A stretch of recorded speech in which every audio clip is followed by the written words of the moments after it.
I was muted. What's going on?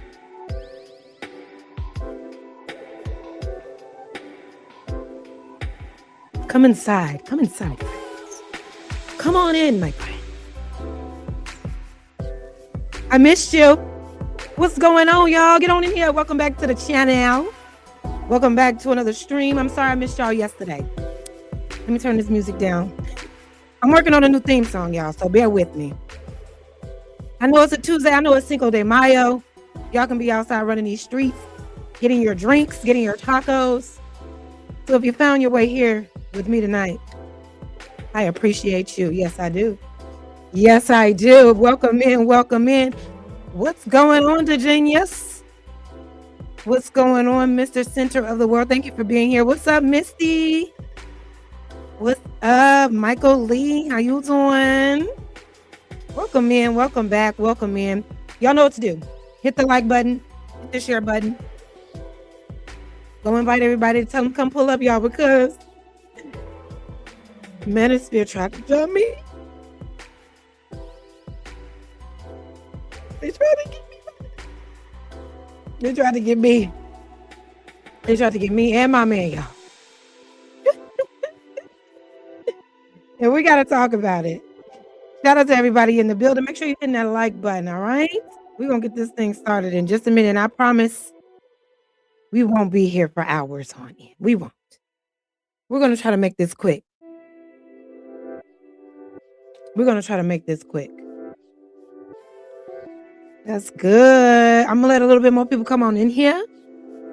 Make sure y'all hitting the like button, please. I'll be right back.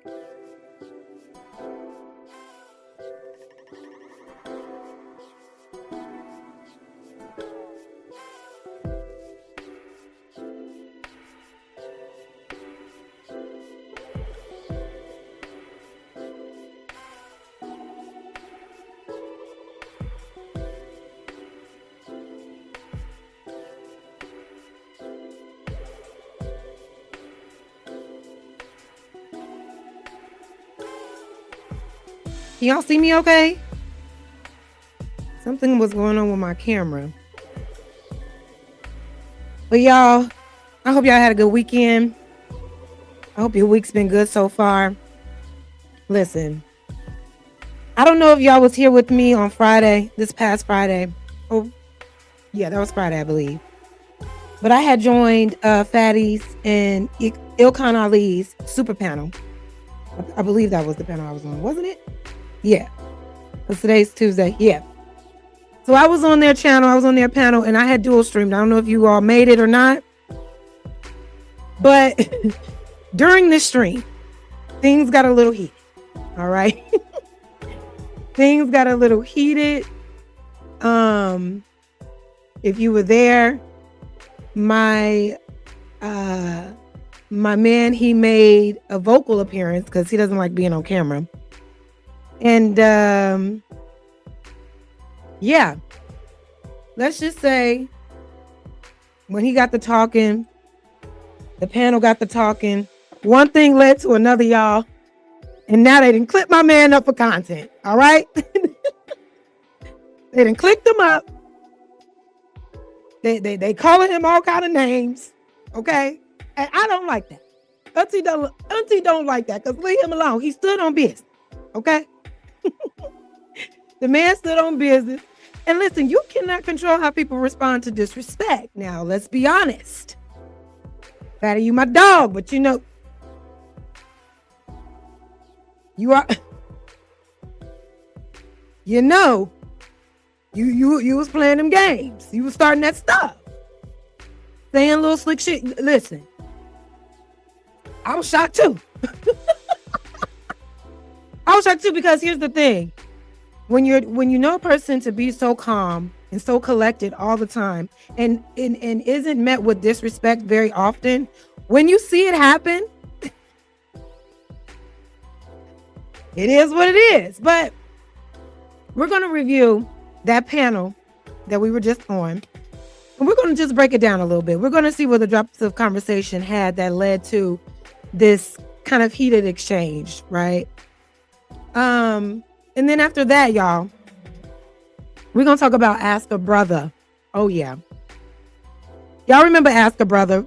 We had him up here a couple months ago when we were talking about the whole Anton situation. And I was just talking to him about some things that he said on his panel in reference to me with another young lady. But you know what? Lately, y'all, he ain't been liking what I had to say either, y'all. And one stream a few weeks ago, he was holding the panel and I was in them comments. He was live streaming with 4 other gentlemen or 3 other gentlemen. And I was in them comments, right? And I guess the things that I had to say about what they were saying, it shook a table or two or a demon or two. Because the way I was responded to, it just makes me wonder, where is the logic behind this Manosphere rhetoric? Because it comes off very just unstable and a little ridiculous, you know. And I just want to break it down. So we're going to look at some videos. We got Angry Man in the thumbnail too. Shout out to him. As you know, Angry Man, he don't like me. I don't like him. You know what I mean? But that's all right. That's how we get down on this internet. It's all good. But he had a lot to say about the Ashley Janae situation and the Megan Thee Stallion situation. So I just want to highlight some of the narratives and the rhetoric that the Manosphere lives by that for me doesn't promote like positive outcomes in relationships or how men view women in relationships. It all comes off very toxic, very scary. You know what I mean? And I'm just wondering, like, when young men are looking at this and they're listening to this rhetoric and listening to these grown men, you know, speak so low of women, of Black women, women just in general, what is that teaching them? And how is that contributing to their growth and evolvement as men for the women y'all say they need? And they need to be in communion with it, who they need to be married to. Is the Manosphere building good partners for marriages? Because when I hear it, I want to tell all the women that run across these kind of men, run. Run fast. Run far. Okay? Because it just seems like the logic is anti-woman. Even though they need the women, everything they say is a detestment or a blame or a shame of the women that they encourage men to be with, or you know what I mean? You see how I'm confused? And I've been really overwhelmed, y'all. And shout out to shout out to everybody in the building. I'm so sorry. Let me look. What's going on, King Pigs? Thank you so much. Thank you for being here. Thank you so much. Yes, I want to give you guys a little pro, okay? Because I'm innocent, all right? I'm innocent. The Manosphere trying to get me, y'all. They don't like Auntie Jazz. They don't like it, okay? But it's okay because I don't like them either. It's all right. And we just have to talk about the narratives because y'all, it's harmful. I'm sorry. We gotta. I'm not saying don't speak on your experiences. I'm not saying don't try to give men advice, but is the advice healthy? Is it healthy? As much anger and just animosity behind the message in the Manosphere as it pertains to women, I just often wonder, what are we doing? But we're going to get into it. Thank y'all so much for being here. Excuse me. Whew. Sorry, y'all. But anyway, thank y'all so much. What's going on, Candy? Thank you for being here, girlfriend. My life, your entertainment, you made it. Pulled up on your girl. Who else is in the building? Highway, I see you. Got my hairstyle tonight. You know, I did a little something. I did a little something. You know, I blew my hair out over the weekend. The weather is weird. It's not super warm here in Chicago yet. So I can do a blowout and live my life without worrying about humidity. You know what I'm saying? Pat, what's up? You in the building that these men soft that don't like you just because you don't agree or bow down to them like the other women be on the panel. You know what I mean? You know what I mean? They say they don't want the echo chambers, and I come in, you know, not given the echo chambers, and I become, you know, YouTube enemy number one, at least in the Manosphere. And let's talk about the Manosphere. Where y'all get that name from? Manosphere. It's like, and it's so funny to me because this is like a culture of men that really believe in this, because this is all internet shit. You know what I'm saying? Like, it's all internet, you know, what do you call it? Like, in the cloud ass club of men that, you know, get band together to shit on women. You know what I mean? We got to call a spade a spade. I know y'all like to say, well, it's for men to understand women's nature, but y'all still not getting it. You're still not getting it. You know what I'm saying? I also want to know, I want to see some receipts. You know, the Manosphere pushes relationships and marriage. How many men have listened to the advice of these Manosphere ass men and have developed healthy relationships with women they actually want? I need to see the receipts. I need to see them. I need to see them because it's nasty out here. From what I can see, it's nasty out here. I'm okay with a little pushback. I'm okay with a little criticism. But y'all be going, woo! Y'all be going for the jugular. Women bad all the time. She was unalive. Her fault. She was abused. Her fault. Protect the abusers. Whoa. Whoa, big guy. Whoa. I don't know. I just see we got to talk about it. And we're going to talk about it because y'all not going to be covered in my men. Okay? But we better get it going, y'all. I'm ready. So, what's up, baby? She said they better run. You in danger, girl. You in danger, girl. And then you want to know what's also interesting? When you look at things like Adrian Bronner, right? I know y'all been seeing him in the headlines. And we're going to touch on that a little bit. You know these are Manosphere ass men, right? Because if you listen to what Adrian Bronner says in the videos, it's, I'm the nigga, I'm the man, I got the money. How dare you, 4-time champion. Doesn't it sound familiar to what the Manosphere views manhood and how to display it? But when you see it displayed in real time, it's concerning. It's concerning to me. And we got to talk about it. Pat, what's up, baby? She says, women don't let these men put the blame on y'all. It's a two-way street. And that shows that men are the bigger problem. Exactly. My life says it's false influence. It's a bunch of guys that never had women in close nature and was likely hurt by them. So they move in chaos. It's super minority of men, lames with money. And what I don't like this super minority of men is that they're too loud. They're too loud. They're too long. They're too loud. They're too wrong. And they're too influential. That's what bothers me. Talk your little shit. But when you start influencing the masses where these young boys are applying this to their real life experiences with women, this harmful ass rhetoric, we got to back it up. We got to back it up. Freezy in the building. How you doing? Thank you so much for being here. Y'all share the video, please. Thank you for being here, Freezy. I hope you're doing well. My brother, Ada, what's up? Where you been? I was just thinking about you. What's up? Thank you for being here. All right, y'all, let's get into it. Y'all stay in the chat. Let me know your thoughts. Let me know how you feeling about this. Adrian Bronner is broke. Adrian Bronner has CTE.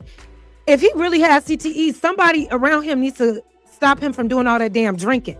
Because that can't be healthy for that CTE. We're gonna get there. It's so many things. It's so many things wrong with what's going on right now. But let me pull up this first video, y'all. Y'all, I'm sorry, my bad. I did moving kind of slow. Wait a minute. Y'all, what a thing at? Okay, there we go. All right, so I'm gonna play this first video, right? And I'm going to play. And look at Fatty. Look at him. He was the first one to use my man's content. Okay. So about Jazz Noel boyfriend checks Team Fatty. I can't stand y'all. Right after it was over, I was like, he finna clip this up. They finna get us, babe. My man was like, I don't give a fuck. Yeah, he was like, I don't give a fuck. Niggas, we don't do disrespect. And hey, what can I say? I was a good little submissive woman. I said, you right, baby. You right. Yes, you did. Yes, you did. Man, where'd it go? Oh, here we go. So we're gonna play a clip. Here we go. Of this creator right here, right? Nostalgic for college. Really test. And he clicked, excuse me, he clicked or clipped, excuse me. What's going on, Sharon Brazy? Stick around, Sharon. I want to know your thoughts. I want to know your thoughts on this, okay? Listen, they do, but it's like, nah. And it's just so odd, right? Because ultimately, my man was being honest, right? Trying to have a genuine conversation. Spoke highly of me, right?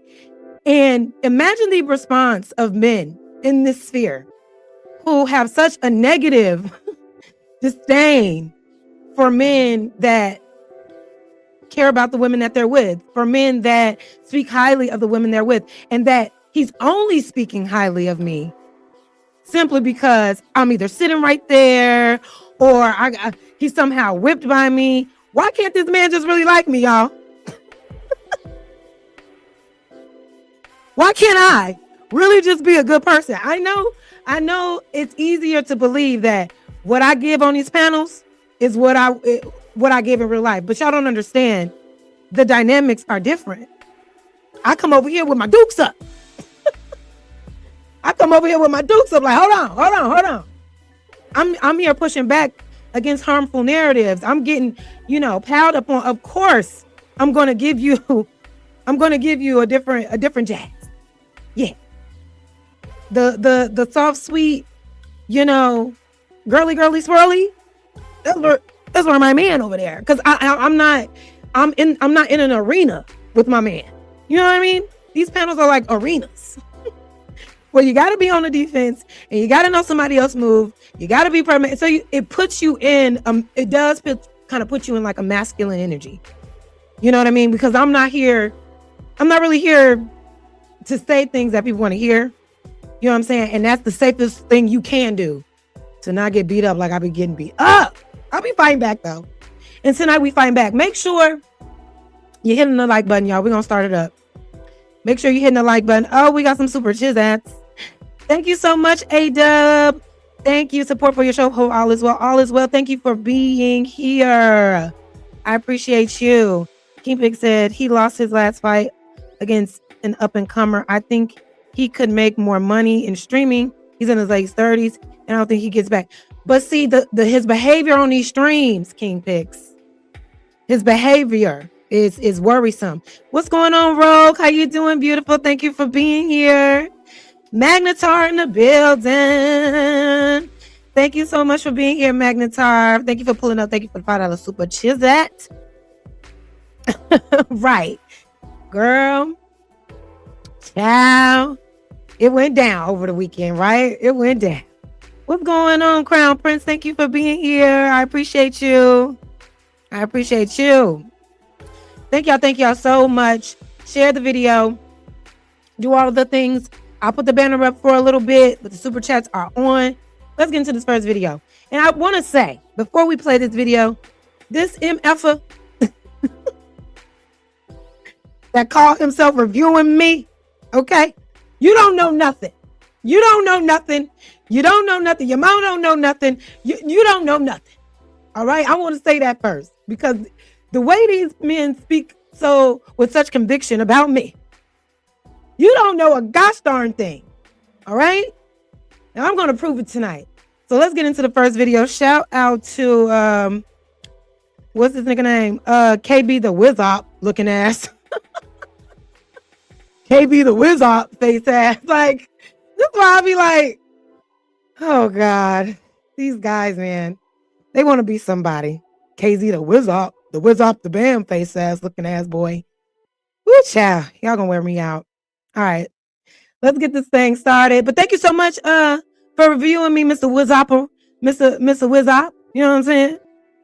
I'm learning that the intention in this space is all good at every angle. You know what I'm talking about? If they ain't talking about you, what they talking about? You know what I'm talking about? But let me make this video a little bit bigger.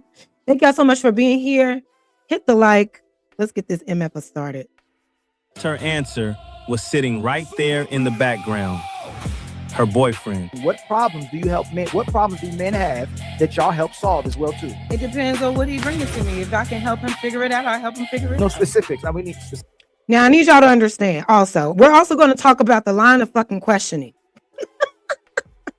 The line of questioning that these men in this manosphere, right? Let's try to stay on the topic.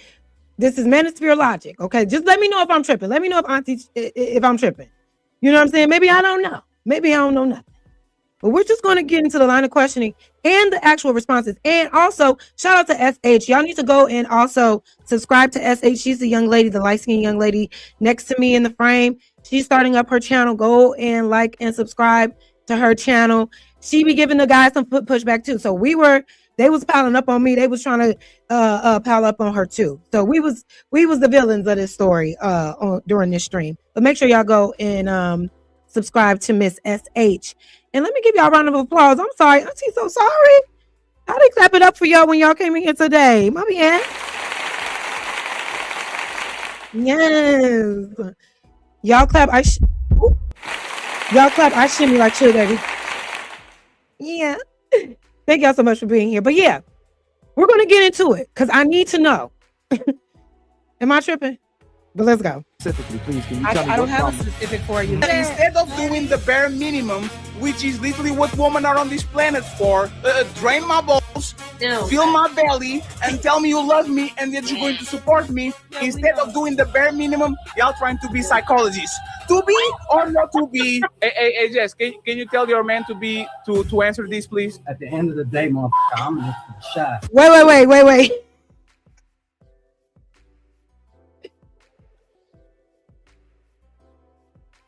I fucking hate these niggas. I'm starting trying not to curse. I can't stand these niggas. Look how they got my man, y'all. Look at this. A guy on the hoodie looking like he, you know what I'm saying? Like, y'all trying to roast. And I don't appreciate it. You know what I mean? Got him looking all mysterious because no, he don't like being on camera. He is not that guy. He is kind of like Batman, but don't try to. This was shady, Patty. And you know it was shady. Why you beating on your chest? I'm never gonna be a motherfucker that hold my tongue for anybody. So let's straight that shit up right now. But I'm gonna tell you right now. Why you beating on your chest? He's not beating on his chest. I want to say some He's shit. clapping. And we're gonna get onto why he responded this way. All right, we're gonna get into why he responded this way.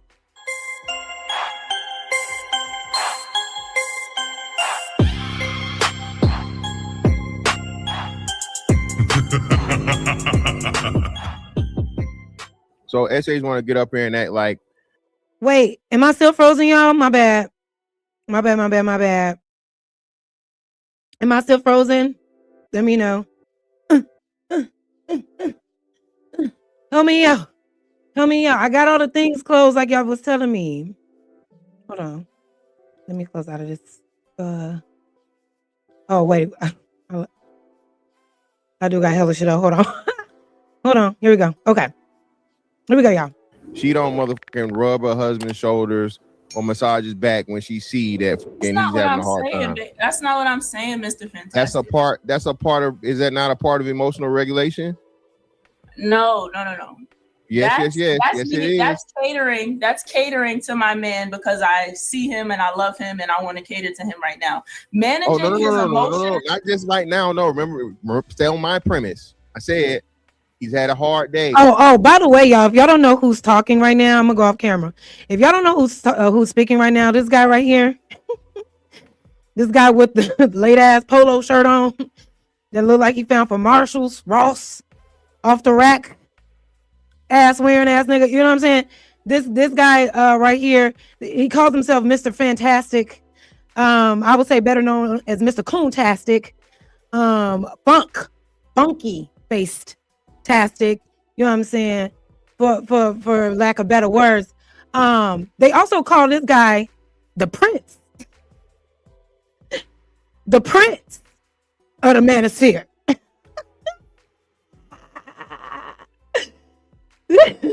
They call this nigga the Prince of the Manosphere. I said, so what that mean? So what that mean? So what that mean? You the Prince of the niggas?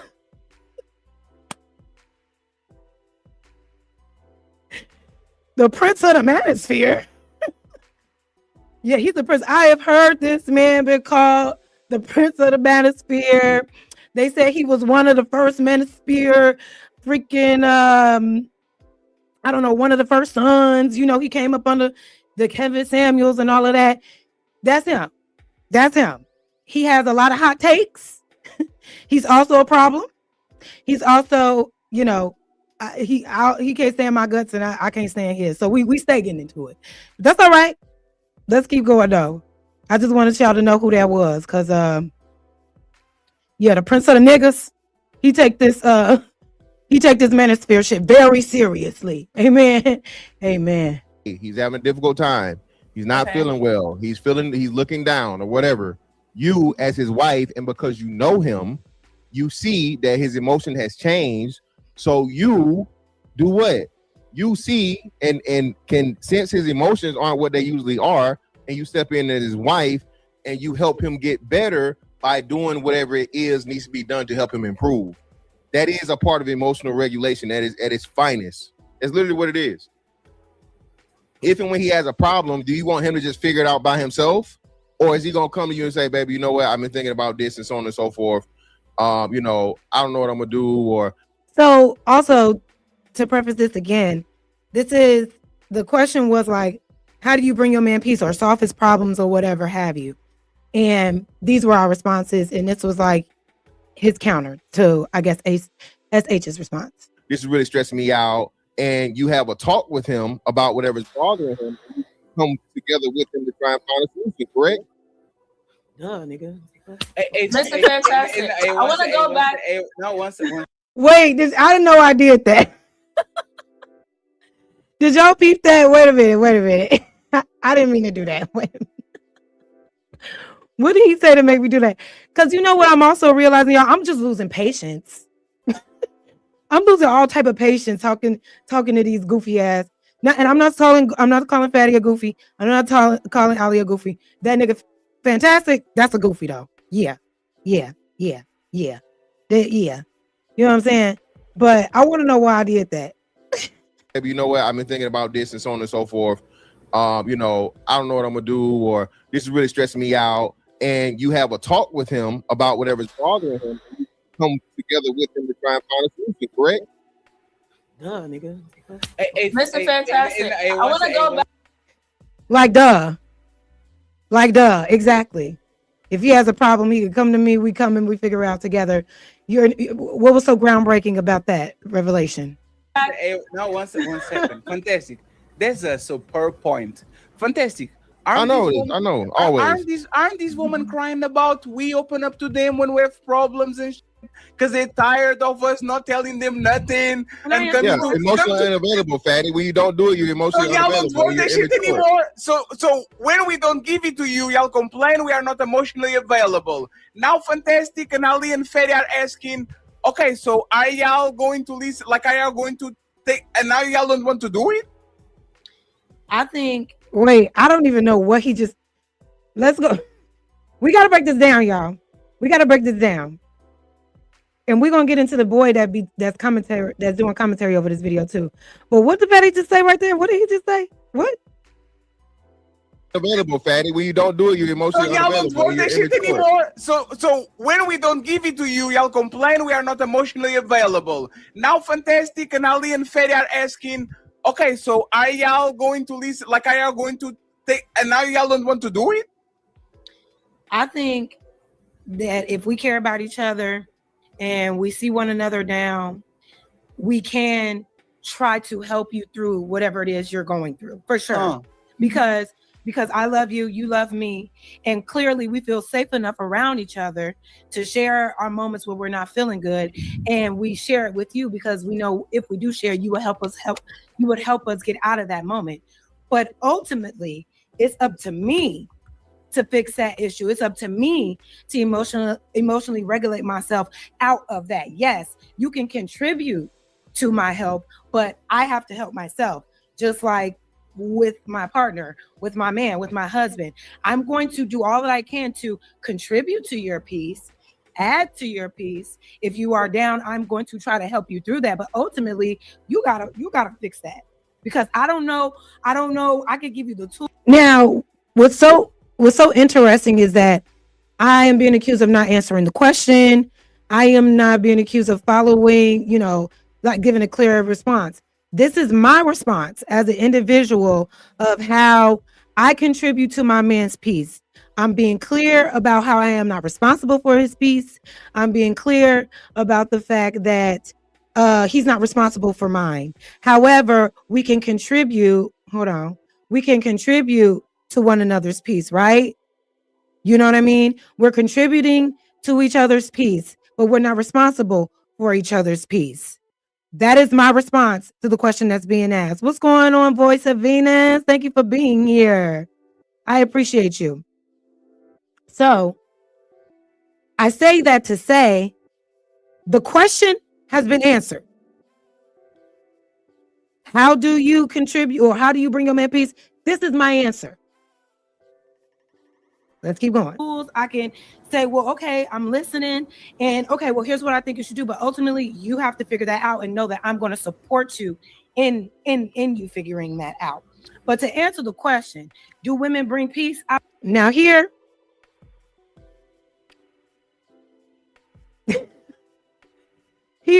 I was just being facetious. I'll be honest. I said exactly. Excuse me. Mills, Eminem. Can I call you Eminem? Because that's how I read it at first. I'm sorry. Mills, yes, correct. She says, girl, those men don't know how to maintain a relationship. I mean, Mr. Fantastic, is a divorcee. You know what I'm saying? Last time I checked, he's more interested in sex and midgets and robots. Inanimate objects. You know what I'm saying? But somehow he has all the answers in the world when it comes to how to maintain relationships. So I find that interesting. And, but this is the part where I was just being facetious. And I'm learning that some of these people just don't have a sense of humor. They don't be catching sarcasm right away. But once this started, they ran with it. I believe they try to, right? But I think women should bring problems because men love solving problems. Oh right? my God. They ultimately say, so what I said was, oh, that's the right way to say it. That's the right way to say it. You're right. Little people. I love the people, but I'm just saying the fetishization that he be doing. Okay, so the joke was this. This is what I said. I gave the clear answer of how I really am when it comes to peace and relationship. Then I was being facetious and funny. So I said, however, to answer, I think women do bring peace. I think they try to bring peace, but I think they should bring problems because men love solving problems. Right? So instead of trying to bring them peace and all of this, just bring them problems and they'll be happy because they are problem solvers. They are problem solvers, guys. Bring them problems. I was just being silly. I heard that from another lady on Instagram, and I thought it was so funny. Maybe it's just my sense of humor. But I was like, because you hear men say that all the time, like, we're not emotional. We don't want to deal with the emotional part of it. You bring us something, we want to just get straight to it. We want to solve it. Cool. Baby, I got a problem. Solve it for me. Because I know you as a man, you're better at solving this problem. Yes.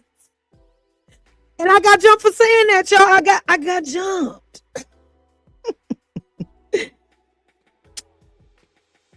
I guess I asked for it. In our problem solvers, we want to solve the problems. Bring these niggas problems. And I think, boy, y'all sit y'all stupid. Another example of our sisters and women having arrested development. I mean, what type of answer is that to give? What type of answer is that to give? I mean, it makes no sense whatsoever. Now here go this square, forehead shaped, kind of receding a little bit, four-eyed toys in the background. You know what I'm saying? We all are the same one. Toys and Hulk Hogan's in the background and action figures. And that's another thing about these Manosphere ass men. You know what I'm talking about? Like, these some toy playing ass, gamer playing ass, unserious ass men that got so much seriousness when it comes to women in relationships. Boy, you're unserious as fuck. That's why nobody wants to fuck you. You know what I'm saying? Now here he comes about, what's this kind of answer? I don't get it. What kind of answer is that? You didn't hear nothing I said prior to that. I literally gave a clear response to how I bring peace, how I contribute to peace, and how I think peace is best maintained in relationships.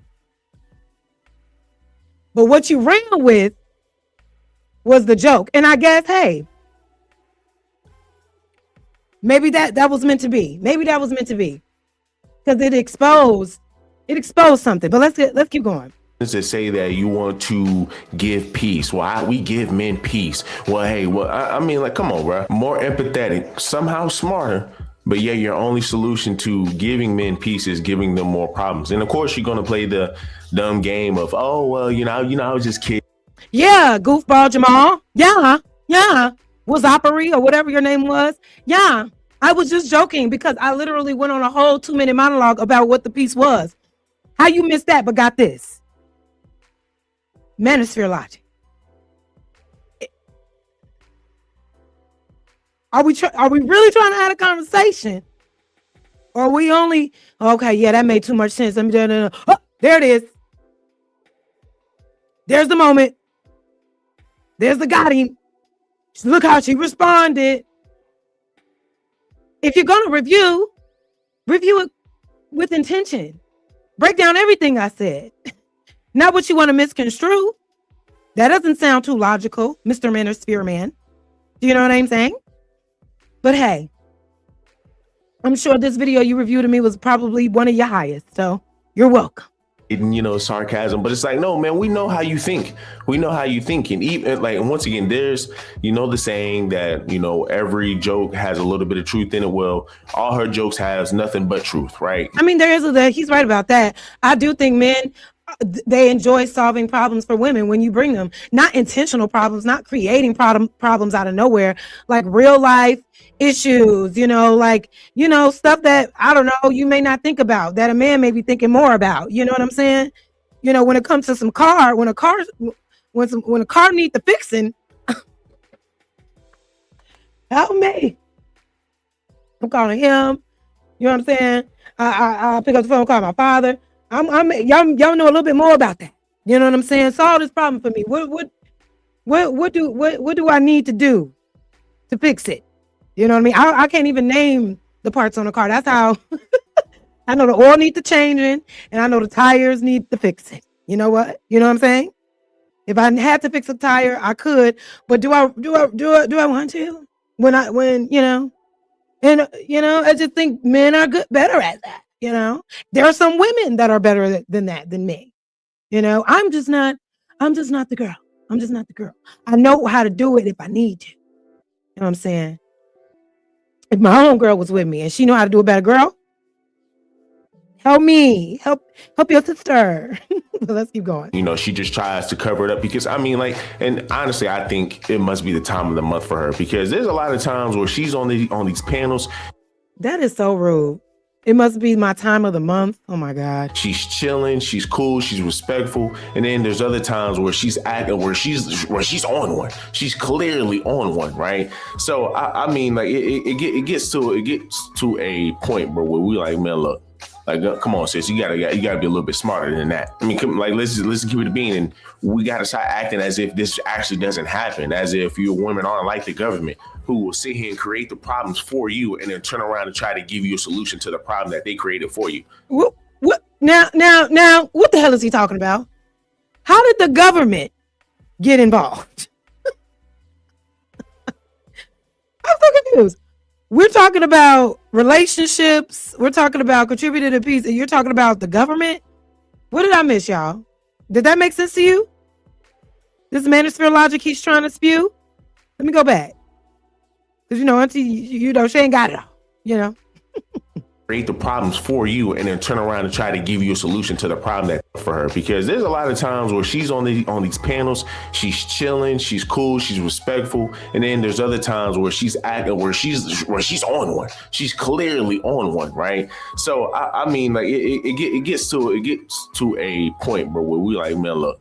Like, come on, sis, you gotta be a little bit smarter than that. I mean, let's keep it a bean, and we gotta start acting as if this actually doesn't happen, as if you women aren't like the government who will sit here and create the problems for you and then turn around and try to give you a solution to the problem that they created for you. They do that all.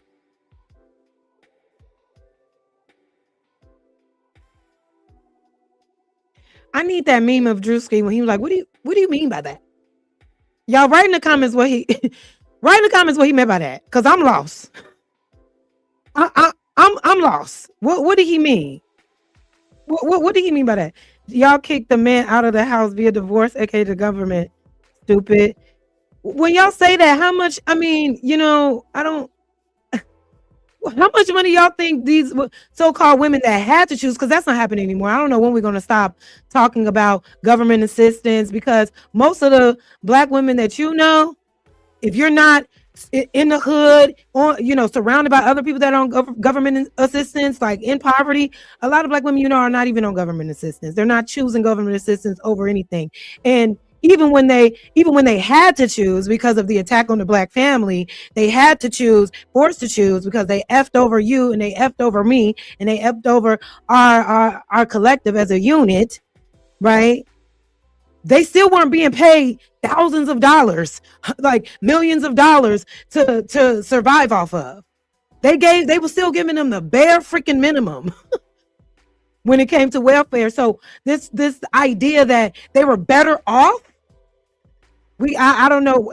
We got to give that one up, y'all. But let's keep going. But I'm confused by this guy. All the time. They do it all the time. They start a problem, you get angry, you get mad, whatever, and then they come back and, oh, well, let me go ahead and fix it for you. And, this is where Fatty will say, hey, man, listen, get on your knees and do this and do that, right? Please your man. But, exactly. It gets worse. It gets worse. Exactly.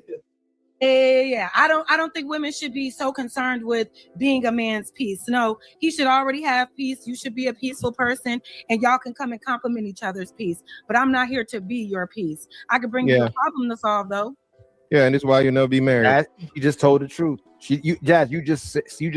And that is the truth. I am not here to be anyone's peace. I can contribute. I can't be it for you. I can't be it for you. Peace is a you thing. That's something you do. That's something you're responsible for. Nobody else can give that to you. What's wrong with saying that? Now, if I'm bringing you like real headaches and problems, not like everyday little issues, but like bringing you chaos. You know what I mean? I'm crashing out on you. I'm lying to you. I'm manipulating you. I'm cheating on you. I'm disrespecting you. Now we understand that I'm not even bringing you peace. So now I'm disturbing your peace, and you got the right to leave me if that happens. Another thing that the Manosphere logic, where it confuses me, is that they say you know, be a man's peace, be a man's peace, be a man's peace. But they also claim that they stay in relationships that are not peaceful for long periods of time. Just because they suffer in silence. You require so much peace, but you accept so much chaos at the same time. And they say, oh, well, it's kids involved. Listen, baby, you're not a better parent living in a house with a woman you don't like. Them kids feel that energy. Them kids see what's going on. They pick up on the conversations. They see how your tone is, all that. You ain't low. You ain't low. They're little sponges observing everything. Your mannerisms, everything. So it's just like, we got to stop accepting. I think a healthier narrative is to advocate for men to recognize what peace is, find it within themselves, and know when their peace is being disturbed, and not willing to have their peace disturbed just to be in proximity to a woman, or proximity into, or whatever other benefits outside of the internal health that's needed for survival. Because what's going on inside, none of the external things matter if what's going on inside is utter chaos.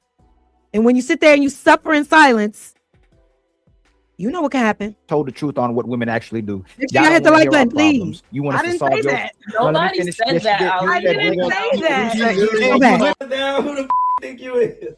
Yeah, I don't think women should be so concerned with being a man's peace. No, he should already have peace. You should be a peaceful person, and y'all can come and compliment each other's peace. But I'm not here to be your peace. I could bring you a problem to solve, though. Yeah, and this is why you'll never be married. She just told the truth. Jazz, you just and tell us why you're divorced. Tastic. Tell us why that lady got sick of you, packed her stuff up and the kids, and got up out of there. Mr. I'll never be married. Why you couldn't keep no wife? Well, huh? You don't never want to talk about your real story, right? Let's talk about it. Let's talk about it, because I'm sick of it. I'm sick of it. I'm just sick of it. It's up and stuff. Just told the truth on what women actually do. Y'all don't want to hear our problems. You want us to solve your... Nobody said that. I didn't say that. You literally just said bring them problems. You said bring them problems. Don't say you didn't say that. And there's nothing, that keeps you on your toes. That keeps you sharp. Right. A man loves, y'all always say men are supposed to solve the problems. We're not emotional. We want to solve the issue. We're trying to figure it out. Okay, I'm gonna bring you problems. The problem is your problem. The problem is your problem hoarders. Y'all are also problem hoarders. You don't like your problem solved, so you can keep complaining about it as well too. But all what Fantastic was talking about, the rub the feet. Y'all don't understand sarcasm, do you? No, that's really how you think. It's not sarcasm. I mean, there was a little truth to what I was saying, but it was still a joke. But you see how it all got flipped around. It got flipped around to, you don't really want to solve problems. You want to bring men problems. They hone in on the most negative things. And I didn't say the same thing about how I actually feel about peace and how I contribute to it now about 3 or 4 times, right? In one ear, out of the other. But this is supposed to be logic. That's how you think. The part about what I really do think is, hey Jazz, you realize you cut me off 3 times, right? While I was talking, right? And that's another thing about these Manosphere men. Don't you ever cut a Manosphere man off. They can cut you off as many times as they want to. All right, they can interject anytime and make you forget what you were about to say. But don't you ever cut a Manosphere man off. You're in trouble. You're in danger, girl. I didn't cut you off at all. You cut me off 3 times. No, you making you. Ali was very quiet when y'all was bringing us problems, so please don't bring him problems too. No, what I'm saying is this. Jazz, you can go after him, Jazz. You can correct him right after me. It's fine. what Fantastic was talking about, which was a phenomenal point, is that all men are hoping for you to do the way you can emotionally regulate him is this: rub his feet, rub his back, be there for him to put his head on your shoulder, have a meal cooked, have his bath water ready. Y'all don't want to hear our problems. You don't want to solve. Now what? I just said, we just said we will be open to hearing what these problems are. If we can help them solve their problems, we will. He's talking about rubbing feet. He's talking about cooking meals, because I guess according to Ali, this is what every man wants. Every man wants the same type of woman, wants the same things from that woman. Because in his mind, in the Manosphere mind, this is the only way. It's so narrow-minded. It's so small, like short-minded, short-sighted thinking that you're not willing to really understand all the nuance that creates like a healthy relationship, unless it's in alignment to what you believe. New Marie said, I don't want to hear a nigga problem. See, look, listen, we don't want a whiner. And thank you for being here, New Marie. Thank you for being here. I appreciate you. We don't want to hear a whiner. If you got a problem that you think I can help you with, please bring it to me. But if you're constantly bringing me the same problem over and over again, complaining about it, not doing anything to fix the problem on your own, even after we have talked, spoken about it once, maybe twice, oh no, I ain't trying to hear that shit no more. And vice versa. I'm not trying to overload you with all my problems and keep bringing the same problem to you and keep, I can't stand that. I can't stand that. You with your homegirl, with your friend, and it's you constantly bringing a problem, and you like, girl, well, what you want to do about it? You know what I mean? What do you want to do to fix it? But when it comes to your significant other, I do think that it's important in relationship to provide a safe space for both of you can feel comfortable to come to each other with your down moments, with your problems, with your issues that you may have. You should feel safe to do that. You don't want to feel outcasted in your relationship. You want to be able to be your full self. They should see all of you. You know what I mean? For the most part. I'm not saying they got to be there while you're wiping your butt, but you know what I'm saying. Some people be doing that. I can't get into it though. Just said that. You keep interrupting me, right? Let him finish so you can correct him. Get the notes and the pen. Yes. Matter of fact, since you want to interject, ASH and Jazz, tell me how both of y'all up here solve man's problems. Okay, so yeah, tell me how y'all solve. Tell me what problems. Hold on. Tell me what problems men.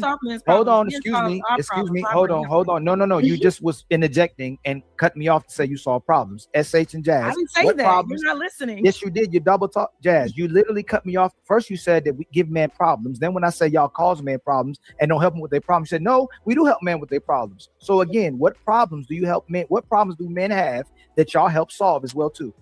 It depends on what he bringing to me. If I can help him figure it out, I'll help him figure it out. No specifics. I mean, specifically, please. Can you tell me? I don't have a specific for you because it just depends on the man and what issue he's having that he feels that I can help him solve. Every problem that he faces, I may not be equipped to help him solve that. You know, but I'm still saying whatever problem that he presents to me, if I'm able to help him with it, I will help him fix it.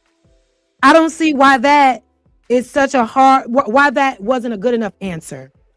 To the Manosphere, why isn't that answer good enough? What's missing from that answer that doesn't say, what is it that what problems do your man, like he's asking me, what kind of problems do you solve for your man? As if my man is constantly bringing me problems to solve for him. That's a grown ass man, right? But if he does bring me a problem, he's bringing it to me because he trusts that I can fix it. Let's just keep going. I just want to know why that wasn't a good enough answer. You know what I mean? My man is running his own business. There are problems within that business that he knows that I'm equipped to solve. So he'll come with me to that. But as far as like just everyday life, like hold on. Just say, how about you? No. Y'all not gonna. No. Yeah, what's going on? Can we please get the likes up, y'all? Please get the likes up. What's going on? Let me know what's going on. Push them on up there, y'all. Please. Thank you so much for being here. Hit the likes up, hit the share button, do all of the things. Let's go. No. You're not gonna walk away from that since y'all helping so I'm peaceful, listening right? to you. I'm What gonna answer. name the specifics of problems that men have that you help them with, that you help them solve? Can you tell me? Because Jazz didn't answer the question. Can you? Jazz didn't answer the question. Jazz didn't. He wanted me to be like, okay, I help him with, I helped him with his resume. But I don't have to help my man with his resume. That's not that's not the kind of man I got. You know what I mean? That needs help with a resume. All right. So it's just like, what are these problems that I should be solving for this man on a daily basis that I should be able to say right away? Y'all let me know. You answer it. Yeah, how are we gonna get out of this debt? If he brings that question to me, I might have an answer, but you're conflating two different things, right? Problem solving and emotional regulation. You brought up rubbing feet, Correct. Head on shoulder, and expressing yourself. Yes, you can express yourself, right? Yes. But she cannot solve your problems for you. Expression is a release. So I'm here to support. Yes, it's important for you to express your emotions, right? But now a regulation, being regulated, is on you to calm down. It's on you to not be angry. Now, if you come to me. All right, y'all, I'm gonna fast forward because it's just more of the same stuff. We're saying the same thing. I'm gonna fast forward to when my man enters the chat, when he enters the panel. Make sure y'all get the likes up, please. And have a glass of water or something or whatever. Is that not? Okay, let me see. No, because he stays Okay. regulated. What are some? Let me pull it up.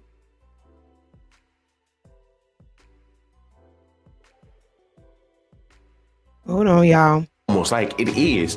Women want Regulate you as well as me regulating myself. you're dealing with where they're supporting, answer questions His by commentary hypotheticals and Not play this necessarily. down. So I'm not just, you know what I mean? Yeah. And then of course, so No. Hey, no, let me finish. Let me finish. How's that demeaning? See, let me finish. Why do I gotta get on my Let knees? me. It happens to y'all. All I got you.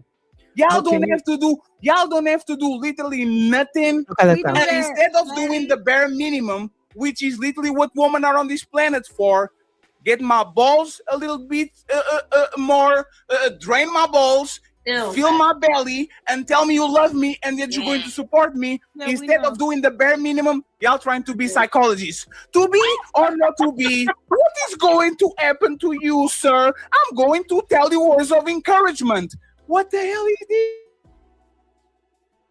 this? Y'all don't know how to do better. Some men don't solve every issue with sex. Some No, men that's not. Hey, That's not his point. That's not his point. But what is the point? Because the point he's trying to make was you can't do anything. It's hard for you to do all of these other things, but when it comes to draining your balls, like everything goes back to sex. Also, another thing I noticed in the Manosphere when it comes to their logic and how they apply it to relationships, everything boils down to having access to sex on command, on demand, at any time, and that's just the bare minimum because that is all that is needed for a healthy relationship. That's all every man needs for most of their problems. So this is what they're trying to explain to me. Hey, Jess. yeah, the ones that aren't good at sex. There's going to be a word that is going to be prohibited for you and SH to say. In every problem, every solution, every nothing, Jess, nothing is all. Jess, nothing is all. I know. You are not going to solve cancer or health problems with you're not. But on a day-to-day basis, Jess, if a man has a stressful day or a woman has a stressful day, I'm actually going to do it with. Hold on. What you say, Leslie? You said, I was disappointed you couldn't prove how women are more emotionally regulated, intelligent than men by nipping in the bud, the back and forth in the first place with your man and Fatty. Those were two grown men having an exchange amongst each other. One grown man was being disrespectful to another grown man. So I let those two grown men figure that out. That's where my emotional intelligence stepped in because my man, he was disrespected, and that's how he decided to respond. And as a woman, I don't get in between two men, virtually or physically. Nobody was in danger. That man was speaking directly to my man. My man responded. Now, if I would have turned around and be like, "Hey, stop!" Now, how would that have made me look? Hey, be quiet. Don't be quiet. Come on now. No. They already saying he whipped. They already saying he ain't got no backbone. Had I interjected while he was talking and speaking his piece after being disrespected, how would that have made me look, Leslie? Okay. Hey, that's your opinion. That's your opinion. That's your opinion. What you say? My Life Your Entertainment says that's a super minority and they not used to having sex with women. If they had women, they would talk this rhetoric because they women would be leaving them. Exactly. Anti-disrespecting to your man all the time. My man was never personally disrespected talking to Anton online. Anton was talking to me. And I don't need to tell my man to go back online and go back. No. My man was involved in this particular conversation and got disrespected for no reason.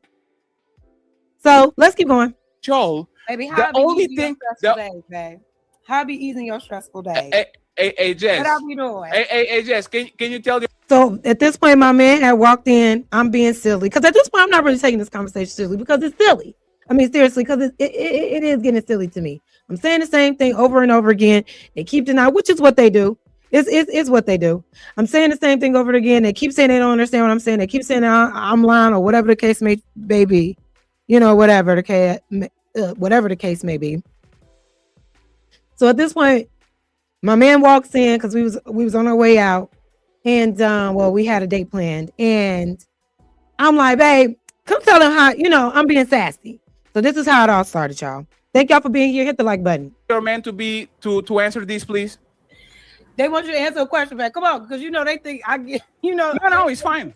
That's why I'm over here bringing you. It's fine. Let me ask. So gender roles apply in social interactions, but should in the romantic relationship dynamic, the farce of the strong independent. Well, I don't understand what you mean, Leslie, because what happened between two men has nothing to do with a gender role being applied in my relationship.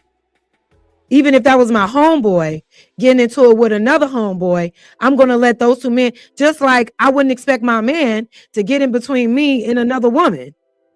It's just about respect and letting two people hash their thing out. No? I can defend where it's needed, but if you're addressing somebody directly, I'm going to let that person address you directly.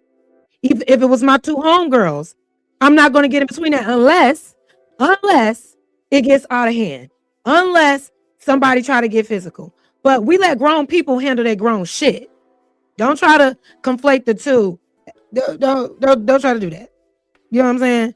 Leslie wanted you to be masculine over your man. You know what I'm saying? I don't. I don't do that. I don't do that. Now you playing, Leslie. You playing, because you're trying to say one thing when one thing isn't happening. Ask him a question. Every fucking day. Let me ask him a question. Y'all know what's so funny? When Fatty started to talk right after Mr. Fantastic got done talking, what did the chick say? She said, but this is like proof that no matter what you say to a lot of these sisters, bro, they will sit here and make up anything, right? They will make up. And that's another thing that bothers me about Manosphere. Everything a woman says is a lie to them. Everything a woman says is a lie. It can't be truthful. It got to be performative. And I often wonder, is this projection? Because how do you know for sure that I'm always lying? A person that always thinks somebody else is lying is usually lying themselves or lying to themselves, believing their own lies. Because it's just like, it gets so frustrating when because what do I have to gain by lying to people? You know what I'm saying? Excuse me. I like this response though. Jamal said to defeat fatty knowledge in their point by saying, yes, some women are like that, and then cut them up with a better point or rebuttal. Listen, it doesn't matter how you rebuttal. They're going to find a way to defeat your rebuttal if it's not in alignment with their belief is, or if they assume that you're lying. You know what I'm saying? So anyway, let's keep going. Anything, they will, truth be told, they listen to respond, not to understand. That's y'all. That's the sad part about it. I mean, the fact that she said, well, but it's just like, man, like, what are we talking about? Like, it's really arguing with some children. As I said before, y'all saw what I'm talking about, right? Y'all see what I'm talking about, where she doesn't even want to answer the question, right? You see what Ali is pointing to, but you don't even want to answer that. You see what Ali is pointing to, but you don't even want to answer that, right? But he has to sit here and he has to shift the scenario. Same foundation, right? Or not even Ali, but Mr. Fantastic. No, he has to shift the foundation because my answer wasn't clear to him because it wasn't what he wanted to hear. It wasn't what he wanted to hear. He didn't accept my answer. It's not that I didn't answer it. It wasn't what he wanted to hear. He wanted me to find something specific. Maybe SH could find something specific, but I guarantee you she thought about that for a minute before she said something. Because the natural response is to be, whatever problem he brings, I'm here for him. That's a natural response as a human being. When you care about somebody, like, oh yeah, they just like when somebody like, I don't play about them, they could call me whenever. Don't matter what it is. Well, what specifically? Like, when you there for somebody, you there for them. But I see a lot of people in the Manosphere, they don't know anything about that. They don't know anything about actually showing up for people genuinely without having other intentions or other motives or wanting to, or trying to take advantage of a situation. They're used to the conniving, manipulative energy all the time, and they think that's so they're on guard now. They're on guard. Foundation. It's like, come on, bro. The fact that Mr. Fantastic saw how childish you were being when it came down to that scenario, he switched it and you knew what he was talking about. And like as I stated before, a regular person would simply know what he's talking about. They will say, hey, well, my husband never really been in that situation, but I see what you're talking about. I see what you mean. Like, come on, man. But why can't you just accept what we say? Why is that so hard? Because we're saying something clear as well. The most agreed and the most educated. It's like every time you switch the example, but it's still all in the same foundation, all in the same realm. Then she understood and she agreed. And it's like, bro, like we got to stop with this because this is a tactic that women like to use. It's a tactic that women like to use. Oh my God. And it's like, that's an argument. It's a tactic women like to use to do what? To do what? Y'all be killing me. Y'all be killing me for real. Y'all really be killing me. Like, with the whole, it's a tactic women need to use. That was the whole basis of the Manosphere, wasn't it? To teach men the tactics of women so they can, not be whatever. Like, come on now. Why would we need to use tactics with you niggas online? What would be the reason to go out our way to go deep into our brain power and say, I'm going to use a tactic on men that have no bearing on my life? I'm going to what's up with that? What? Because is that something that maybe these men will do? Maybe that's something they're used to doing. Bad faith is literally arguing in bad faith to try to derail the conversation because you can't come up with an argument because we somehow destroyed yours. It's arrested development and also a tactic at the same time. And it's no different than Jazz constantly. I mean, dude, in big 2026 Jazz, we already know we're not talking about all. But of course, because you cannot argue. You cannot argue. You have to constantly keep bringing that up. Oh, well, it's not. Well, you keep bringing it up all. Well, man, we're not talking about all. But they're generalizing, though. That's what they always do. They generalize. They want to say it's not all women, but it's the majority. So that's just what we need to be talking about over and over again, and vice versa. Well, but we know this. I would just simply say, can we just jump to the understanding the same way our sisters jump to the conclusion? Like, I mean, like women just jump over everything and go straight to the conclusion, right? You can do that with an understanding. You can do that with your understanding. Y'all not trying to understand nothing because me and SH and I were very direct on our responses. And then you pick them apart and try to say the questions aren't being answered clearly because it's literally just not what you want to hear. There was no confusion. Everybody else understood. But for some reason, it's okay, but no. Okay, but no, because y'all really don't. No, but that's a lie because we're the women that are not the all women, right? But even the women that's not all women, our responses aren't even respected. Since it's not all men, so we got to accept these men because you know what I'm saying? Their responses and their feelings and their thoughts and opinions are not the bad man opinion. But when it comes to women, when we're saying, hey, actually, we do it this way, it's cap because of what they think a majority of women are doing. It's like, y'all not looking for no understanding. Yeah, I know exactly what he's talking about. Is he hearing? Tell them how bad it is over here. No, Jazz. I'm not saying that is terrible. I do want to ask him a question. Okay, keep running with it. So let me ask you. They think that I torture you. They think I'm a no, Jazz. We're not doing the we're not doing the no. There's nobody saying, sir. Nobody's saying that over here. Lying. Okay. They said it. Nah, you're not going. No, you're not going to set us up. Nobody said that. Okay. So, sir, the question is this, right?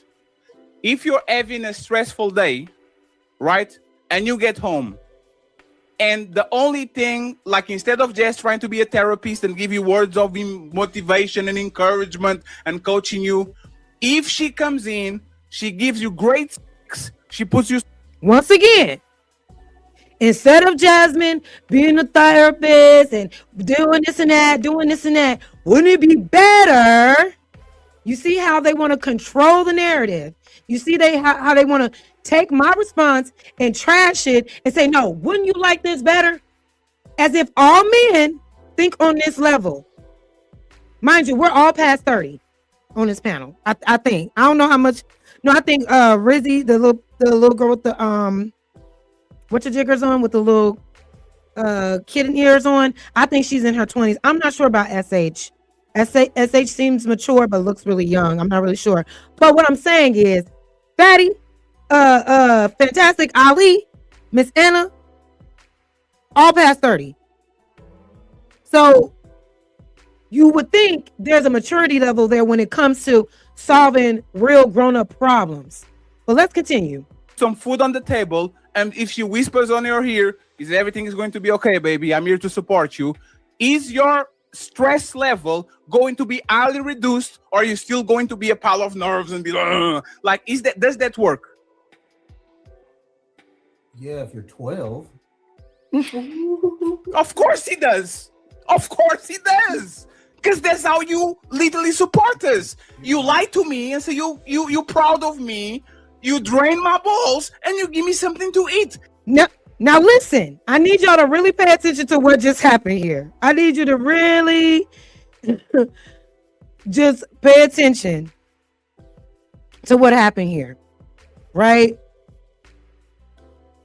My man said, yeah, dropping my drawers and doing all of the sex and all of that as soon as I walk in the house. Yeah, that probably would help me if I was super young, like 12, and 12 is like really, really young, but you got what he was saying. I was super young, like if I was 12. And then what did Fatty say? Yeah. That's right. Exactly. You want to have your drains ball, have your balls drained. You want to get a meal and you want to relax like a little kid would. So you have a grown man with a mindset of saying, as a grown man, I want what a 12-year-old would want to solve my grown issue. Is that evolved maturity? Because why are you at such a large age still desiring to handle situations like a child would, like an adolescent would, like an immature man would? How is that difficult to do? Hold on, because I also said every man works different. Go ahead. So you think he's different from Mr. Fantastic or me or Ali? Absolutely, yes, I do. Yes, I do. Shout out to my man. Oh yeah, nothing like you guys. Thank God.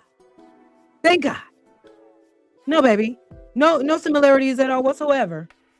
You know what I mean? Say what you want about him, but I ain't nothing the same. But when you are immature, right? and you get with other immature men that validate your immaturity, you tend to think that's, oh, this is all men. This is what all men want. No. It's just the mental weird sector of the internet. Listen, bro.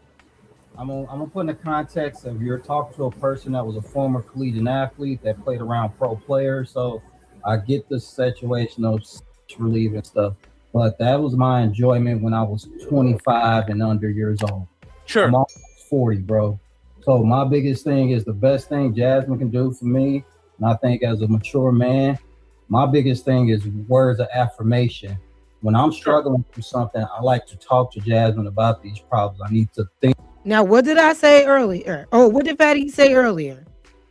It was, instead of her talking and doing all of this, I have a man that wants that. I know who I am dating. I lean into how he needs to be loved. He just told you what works for me right now is communication, words of affirmation. I can come to Jasmine and be vulnerable in that way. But you believe nobody wants that, but he just affirmed that that's exactly the type of man that he is. If that's what you require, Fatty or Fantastic or whoever that has this type of disposition, that's okay. But don't try to convince him of something different just because that's what you believe. And that's another thing that I feel the Manosphere does with their logic. They try to convince you of theirs when your logic doesn't align with theirs. And I just want to know why. I just want to know why. Through certain things, she covers a lot of things that my intellectual side may miss because has better emotional intelligence than me. Oh, look at that. Wait, Jazzy's more emotionally intelligent than you? Yes, because I'm in certain cases. Now, we'll get into the nuance, but let's keep going. What y'all talking about, Kevin saying? No way. What's going on in the chat? What's going on in the chat? Kevin Samuels said what? Kevin Samuels definitely would have stood by Jazz in this whole situation, though.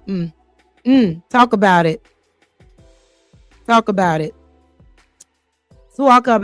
let's go. There's no way. Impossible. I think more in concepts, and I think of more high variables than just people's emotional reactions. I'm very much a black and white. What's the variance A-type of those types of things? So I miss emotional cues.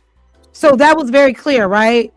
He definitely is the type of personality that is very just like A-type, very strategic. You know, he could be very stern and just not really picking up on how he can come off, right? I'm more receptive to other people's emotions and energies, right? And so sometimes he won't pick up on a certain cue, and then I'll be like, okay, babe, maybe say it like this or approach it like this, just to maintain the good energy, because this is what I'm feeling. Maybe how you coming off, it could deter what we're trying to do. If you know what I mean, it's like a balance. It's like a balance. And when it comes to like responding in the right way, I have a tendency to and I'm working on it and I've gotten better, but I had a bad tendency of responding immediately, reacting right away. You know what I mean? Like you hear something, you want to react right away, you want to say something right there, and that's not always the best way to respond to things, because you may be in a energy that has too many emotions and mixed emotions, that you end up saying something that can be offensive or not get the outcome that you need, right? Because I'm the type of person, I don't like to just, if there's a problem, we're gonna talk about it right now.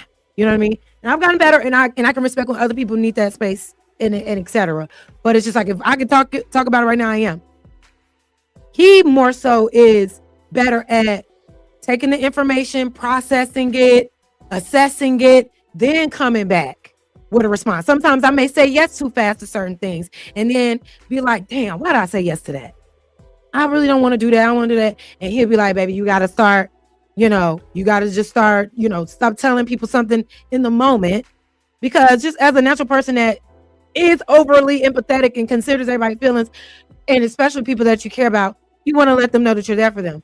But he's the type that be like, I don't care who you are. I'm not gonna respond right away just to appease your feelings. So this is where the emotional intelligence versus and how you emotionally respond kind of plays it, because it's very, very similar, but the way that it is kind of like, I would say, enacted in real time, I think is different. So she covers me in that. So when I'm thinking about something, I provide something I'm having a problem with, I think it's more straight to the point. Jasmine was like, she'll be like, why? Maybe you missed the emotional.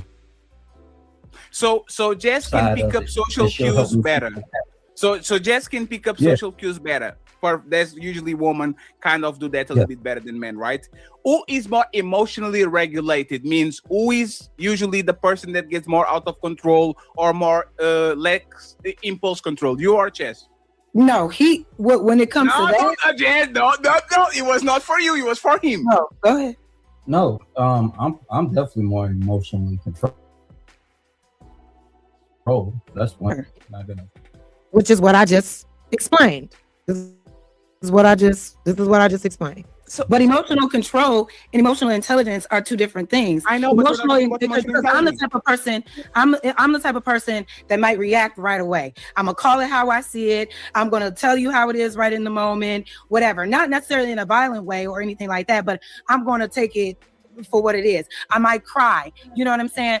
He is a more of a pragmatic, like strategic person. So he has more emotional intelligence. Well, when it comes to something, it's when it comes to like the emotional intelligence of picking up on social cues and considering the emotional intelligence in certain different arenas, I may be stronger in that. But when it comes to like everyday things, or like when something crazy happens, he may not respond the same way I would in the moment. Yes, that's fair. Which is what I explained, and even Fatty admitted that was a fair point. But here we go. So this is what I'm saying. Women pick up more information when it comes to social cues. Men process them better. So a man might not get the whole gamut of colors. Y'all get the rainbow. But when the men get the colors, they process it in a way that is way more efficient than woman. So he will be more emotionally intelligent than you because he can process those things better. You are going to lose control. Certain emotions are going to flare up. He doesn't have the benefit of it because he's a big dude, and if he actually lets his emotions getting out of control, now you are in danger. So I don't understand, like even when we're talking about kind of de-escalating situations and all that, I guarantee you that he apologized more to you than you apologize to him. Is that true? Now this is where I was getting a little confused, because he said it's a fair point and then went straight to, all of what he just said, and then it was, I bet you apologize more than he apologized to you. I guess based on what it is. Okay, so I'm thinking, this is what I'm thinking. I'm talking about emotionally responding just in general with things, right? Not necessarily to my man. So I think this is where I was getting a little confused, because I'm just speaking on how I can be sometimes, right? Not necessarily this is the energy I'm always giving my man. That's the energy he's always given to me. But I think that's what Fatty was thinking. And so now he's saying, like, based on the fact that I may respond, to certain things a certain way, with a little more energy, and he's a little more laid back. He assumes that because of that, I might be starting stuff, keeping up stuff. You know what I mean? And because I may be responding with a little more energy, I might say something that I may have to apologize more for. Maybe that's what he meant. Do I apologize? I don't really keep count. Right. We don't keep score like you that. Don't keep count, sir. We don't know, because it's not a competition. No. Thank you for being here. No, this is a healthy relationship. Thank I know y'all are very unfamiliar, but yes. this is a healthy relationship. So we communicate to our things. We don't go back and forth about who did more for the other, when, where, and why. I got you, Ann. Hey, Jess, you know what's funny? I always recommend to people. I always recommend. So this part was confusing to me, because he was trying to draw the point of like who apologizes more. No one is keeping score, right? We're not giving up tallies, and then we're also not constantly disappointing ourselves or each other, where we constantly have to apologize for shit. You know what I mean? When you care about somebody, you're going to limit the amount of times that you disappoint them. Humans are going to human, but having good intentions for the people that you care about will reduce your apology rate. So we can't say, oh, this year I apologize this many times. You know what I mean? And I don't know why that matters so much. To people, don't bring your wife to the internet with you because you're going to look like a hostage. Because the woman does the da da da da da da da da da, and the man always recommend to people. All right. So let's start it back. Now, this is where it gets heated between he and my man. We just had a conversation. He shifts to a different narrative. Now it's about bringing your spouses on the internet and what it makes them look like. Now, just listen. Really keep count. Right. We don't keep score like you that. don't keep count, sir. We don't know because it's not a sir. competition. No. We're not keeping score on Jazz. who does more. No, this Jazz. is a healthy relationship. I know y'all are very unfamiliar, but Jazz. this is a healthy relationship. So we communicate to our things. We don't go back and forth about who did more for the other, when, where, and why. You know I got you, man. Hey, Jazz, you know what's funny? I always recommend to people. I always recommend to people, don't bring your wife to the internet with you because you're going to look like a hostage. Because the woman does the da da da da da da da da da, and the man is on the side, kind of like, yes, baby, of course, baby. It is what it is. I have respect for you. So you just call my man a bitch? I mean, well, I mean, y'all let me know if I'm tripping. Is that not a little nice way of calling my man a bitch, calling my man a coochie? And you know what? Because we talked about this. I don't even want to use the reference of coochies and vaginas and PUSYs. You want to know why? Because those are strong. Babies can come out of those. Okay. No, we need to find another term to define what that is, because you basically just tried to come at his manhood. Basically tried to say, oh, this is why I don't like when people bring their spouses up, because the woman gonna be doing all the talking and the man just gonna be sitting there. You're calling my man a bitch, and he clocked it. That was unnecessary. That was uncalled for, because this man, who's not an internet dude, right? Not an internet dude at all whatsoever, wanted to join in. Thinking he supported me, you know what I mean? So I'm asking him to join. He's bringing it, and this isn't the first time he's spoken in on different panels. He made a vocal appearance once, or maybe even twice, on Lucky's channel, and that was because he was a little there was a topic that he was well versed in. He was giving us information on it, or giving me information on, whatever the case may be, and it was a good discourse or whatever. And even on that one, he tried to come at me. And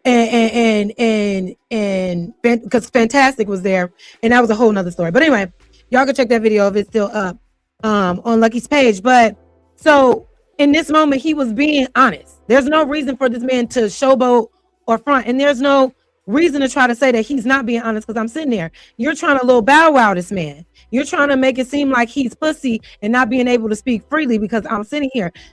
That's disrespectful. That's total disrespect. Because let's just keep going. Now, you heard what he said. Right? Is that true? I got you, man. Hey, Jazz, you know what's funny? I always recommend to people. I always recommend to people, don't bring your wife to the internet with you because you're going to look like a hostage. Because the woman does the da da da da da da da da da, and the man is on the side, kind of like, yes, baby, of course, baby. It is what it is. I have respect for you, Jess, and for your don't try to make it. Hold on. Yeah. See, you just you done shook the beast. You done shook the beast. You know what I'm saying? When you try, I guess it could get sticky. You know what I mean? It can get a little sticky. When an internet guy and personality meets just a real ass man, a real nigga, a real nigga from the shop, But let's keep going. No, let 1 second. Let me trying to say he's only saying certain things. No, that's Jazz. Please, Jazz. Listen, bro.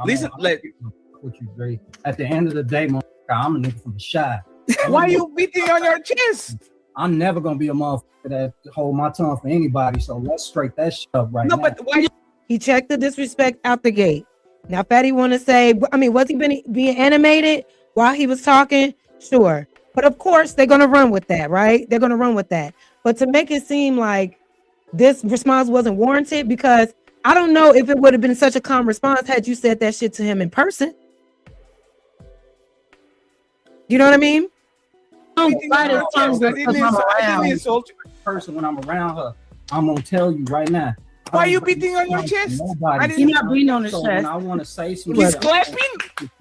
But at the same time, my thing is this, bro. I'm gonna have a certain level of decorum. I'm gonna have a level of set. I respect my girl, so when she brings me with some, her opinion holds weight with me, right? And because I love and I care for her and I want the best for her, I'm just not gonna jump down her throat when I disagree with something. I'm always gonna ask her perspective. Then I'm gonna elaborate a little more. And if I don't agree with it, I'm gonna talk about it in sight. So we gonna talk about it. But never think a motherfucker gonna cower under anybody. I ain't never built like that, bro. No, but sir, I agree. Hold on, let me catch up. Let me catch up. Hold on. Who we got up in here? Now, yeah, and so meanwhile, what's up, Fatty? Thank you for being here. He said, now I called him a bitch. I was talking to him and you kept talking for him, and now I'm calling him a bitch. I was never talking for that man. When was I ever talking for him? I never spoke for him. He spoke for himself. I explained my point of view. He explained his. When you said I'm asking him, I conceded to that. But in so many words, you called that man's manhood out. You tried to make it seem like and insinuate that he wasn't being honest about what he was saying because I was sitting right there. That was just it. Exactly. Thank you, OJ. I think that says OJ. Yeah, OJ Tucker. Keep your exactly, and that's my bad. Keep your relationship private. Don't let them bait y'all. Hey, I didn't know that was gonna happen. We're gonna continue to play it. Thank you for being here. Let's see. Jazz, we all know you run your relationship. I tried to make it seem like a man wears the pants, but he doesn't. He was acting. I don't know why y'all thought that was an act. Maybe to you. That's fine. No, not to me. Let's see. This woman is sitting up here on live stream masculine, trying to be masculine. I see the pearl necklace. Where the masculine men at? Thanks for being here. I don't know what you mean. Let me see. You did, and you're gonna do it again in 30 seconds. But calling him a bitch, you're just gonna prove my point. No, in so many words, that's what you was trying to do. You said it's like a hostage. Because a woman is sitting here and she's like talking and you're sitting on the sideline like, yes, baby, that wasn't happening. There was no reason for you to do that. There was no reason for him to say that. I asked him how many times did you disrespect him? He lies. Oh my goodness. I asked how many times did you disrespect him? He lies and said never. He had to correct him and said once at your birthday. But I'm calling him a B. That's crazy. Next time I won't de-escalate. First of all, what I was saying, he never said we're not always disrespecting each other. There was a moment where I got out of pocket, and admittedly so. And he did not stand for that shit. Okay? You know what I mean? But we were able to talk about it. And he set boundaries with me after that. And I had to check myself because I got checked. But on a regular basis, that's why it's like, no, she doesn't disrespect me because he wasn't even thinking about that time. He said to himself, oh, you was drunk as fuck. We got past that. There's no constant disrespect happening in our relationship for he to be like, yeah, she do be disrespectful all the time. But if there's ever a moment where I feel disrespected or he feels disrespectful or I did something wrong, I'm the first to acknowledge it. I'm the first to assess it and change my behavior so it doesn't happen again. So we're not, and there were other factors that played into that. On a daily basis, those factors aren't in motion. But there's no disrespect that's happening on a daily basis, on a consistent basis enough, where you got to sit here and talk about it all the time, or you have to sit here and apologize for some things all the time. We literally talked through that one time. That one time. You know what I mean? You know? So you gotta understand the nuance in that. Don't try to make it seem like what you did wasn't disrespectful, because it was, and that's why you apologized. Remember, Fatty, that you apologized. Maybe it wasn't a real apology. Maybe you was just saying it to de-escalate, but you did it, and we appreciate it because it was wrong. There was no reason to say that to him. No, I agree, and I apologize for actually saying something that. No, it's fine. I take that back, sir. I went up on a nigga 10 toes down, and I ain't never talking about it. I'm on business. Oh my God! No, it's sir. Just be nothing but nice to us. And I was really surprised at this because, like I said, when you are dealing with people who aren't usually in heated situations or dispositions or on the defense like that, yeah, it was like, oh, okay, yeah, this is what time it is. This is what time it is now. Some people, that's just how they respond when it comes to disrespect, regardless. And because he don't have to like put on for anything, that's it. You know what I mean? What you say, Fatty? That's not what he said. He was protecting your reputation, and you correct him saying he wasn't telling the truth because you did it before once. The fuck did I do for you to say I was calling him a bitch? Oh my God, dude. What I'm saying is, if we're really thinking about it, because I even had to think about it, if there was ever a time that a disrespect happened in our relationship, that was the one time that I could think of.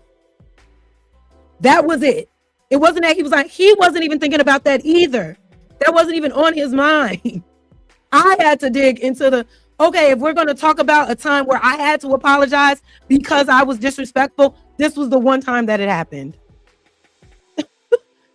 But before that even was said, you tried to say that he wasn't being honest about his point of view. You tried to say that he was lying. In case of me, what you're talking about came after that. I'm going to apologize, and I'm going to take what I said back. But remember how this started, right? 1 second, please. I'm just saying you can't just say this and then I got it. Like, Jazz, 1 second, right? Jazz, I'm not a caller. Ali is my brother. He calls me all the time. If somebody asks, who calls you more? Are you okay? Like, are you okay, Rick Games? Why you want my man to talk to your daddy so bad? Y'all getting shit confused. He don't have to fight my battles. But if he addresses my man, my man will gladly address him. But that never came up when that opportunity never presented itself. So why are you asking about him? That was me on those panels, not my man. Not my man. My man come on. My man come around when I'm doing panels. You know what I mean? He calls me not more. on Anton's panels. Because motherfucker has to drive and I don't. So he gets in the car and he calls me. I'm not keeping score. I'm just saying we are brothers. He calls me more than me. When I ask y'all who apologized to who more, and we get the PC, we don't keep score, right? We don't. It kind of Jazz. Y'all we definitely apologize. know. If he needs to apologize, he does. If I need to apologize, I do. But that was we're not constantly disappointing each other. But that was not the question. No, Jazz, the question was when y'all fight, disagree, whatever, who goes after who and says, baby, I love you. Let's talk about it. Bro, we're explaining the drop in this conversation right now. All the things that I'm expounding on were already said publicly on this live. We're breaking down the breakdown in the conversation where the disrespect happened and why that was the response, and also why the response is so heavy against a man that is not only sticking up for himself but also speaking highly of his woman. But this is a pattern that we see though in the manosphere, right? Anytime a man uplifts a woman, defends a woman, protects a woman in this space, he's called a lame, he's called a simp, he's called being controlled. What they would have gave him praise for is if he would have came on here dogging me. If he would have came on here, she always giving me a headache. They would have, even if he came up here just playing about it, Like I'm gonna go up here and joke and say you always stressing me out. If he came up here like she always stressing me out, she always doing this, she always doing that, they would have ran with that. It would have been a lie. It would have been a joke. And even if he would have said, "Oh, it's a joke. I'm just kidding around," they still would have believed the negative side. They still would have believed the negative side. You know what I mean?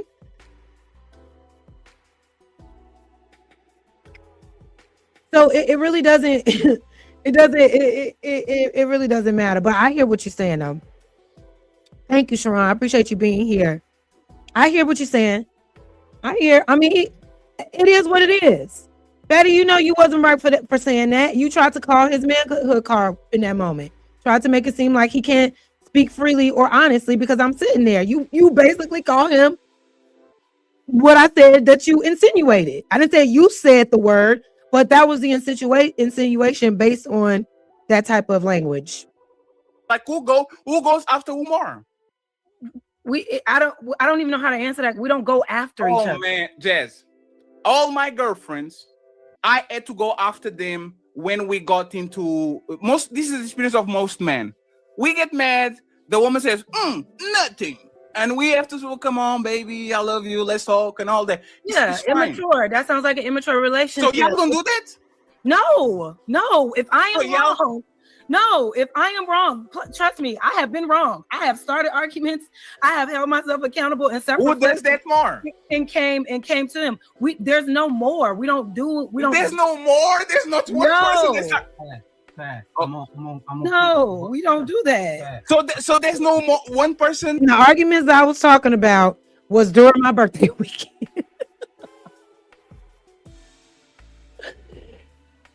That literally was what I was thinking about. Like, yeah, I definitely had to come face the music. Yes. I definitely have messed up as a human being. That definitely has happened before. Starts more fights and stop more fights. No, we don't do that. We have our own fact. You gotta realize, and the thing is, this bullshit I be talking about this generalization shit, because y'all don't leave any time for nuance and perspective. I'm not talking about generalizations. I'm talking about y'all. Yeah, no. Do you know this? I wasn't talking about everybody. I was talking about both of y'all. Let me give you an example.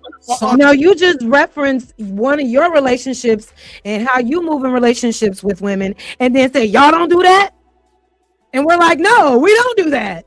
We don't sit there and play emotional mind games with each other. No. I don't act like ain't nothing wrong when something is wrong. You can't read my mind, I'ma tell you, and vice versa. You literally just tried to project your experiences in relationships onto us. And when we said no, you said we lying. On my dad and mom relationship, my mom goes to my dad more. My dad is the stoic. Like y'all didn't want to answer something personal, and now you're saying I'm doing generalizations. I'm not. I'm asking y'all. You are though. You are. You're thinking because that's what you went through in your relationship that's a general thing. No. Said no. The reason I snapped on you the way you did because you like don't invite your people because you're gonna be on the internet hostage. That's not what I said. No, sir, you didn't get exactly it. What you That is what you said. That is what you said. Let me explain. Yeah, because I think that's let me explain. Make it look like he's a hostage of me. No, but that's the thing. I was not talking about him in particular. Every man, including Fatty. When we come to our woman to the internet and she has the opportunity to talk, usually the man sits there on a defensive position and the woman keeps talking and doing the parameters and guiding the He's saying, but the thing is, that's not what's happening though. That wasn't what was happening. So there was no reason at all to even bring that shit up. There was no reason at all for you to even say what you said because he was being honest about his point of view. Yeah, different things came up because you're pressing us, and it's like, okay, if we're thinking about a time where I had to say sorry, here's what it is. Here's what it is. He's had to apologize for things as well, unintended for different reasons.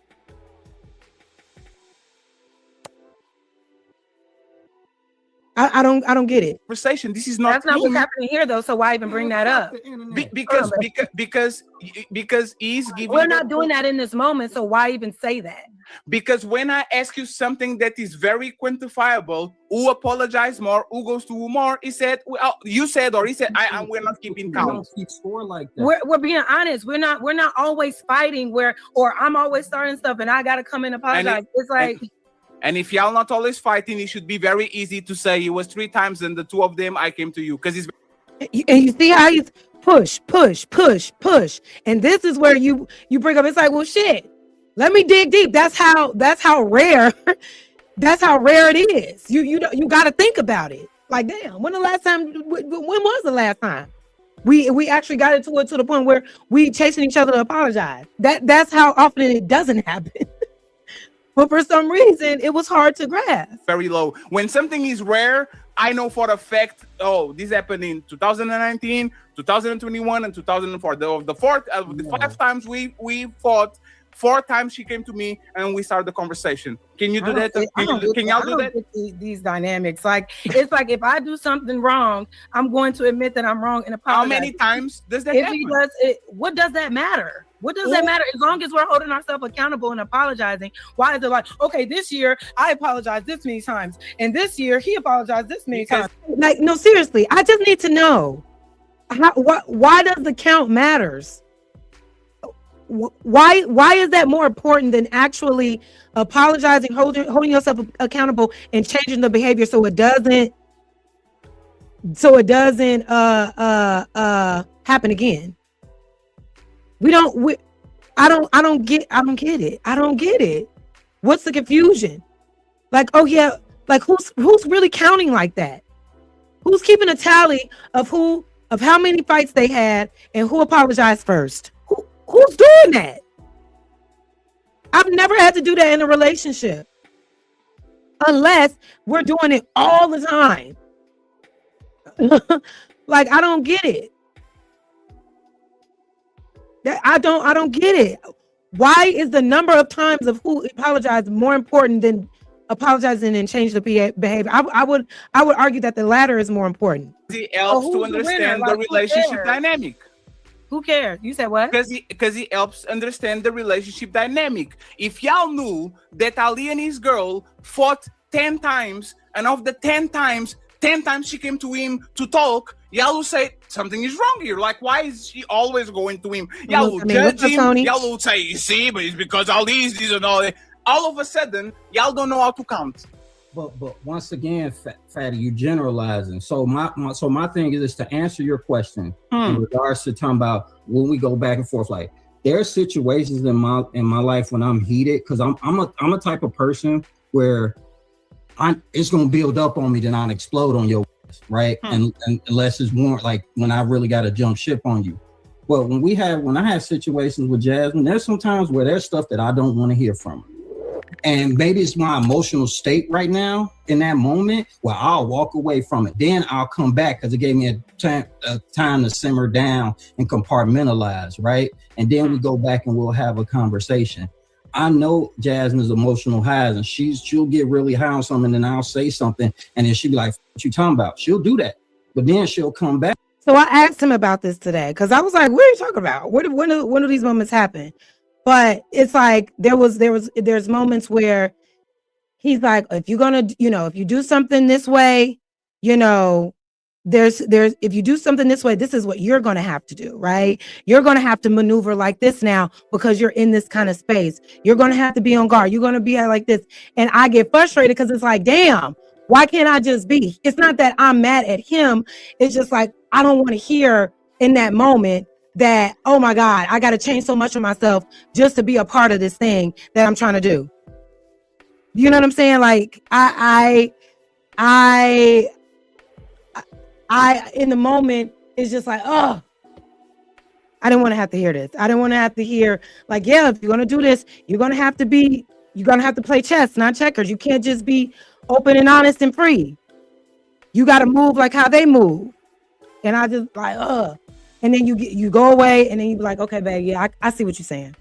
I see what you're saying. I saw what you were saying before, but the fact that I gotta take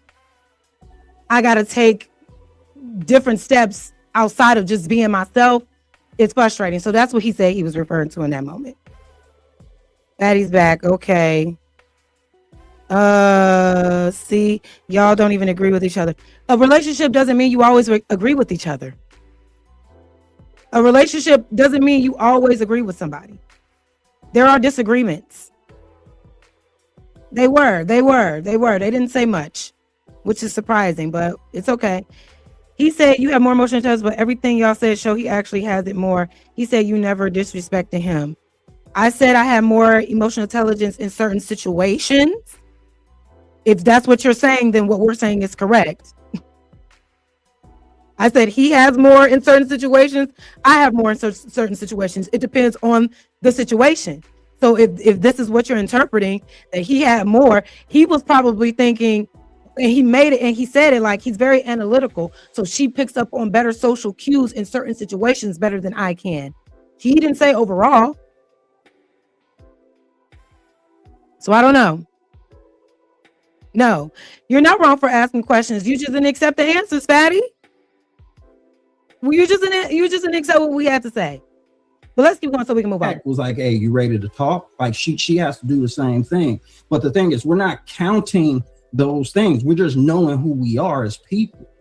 So I don't count in regards like who says. And I also asked him.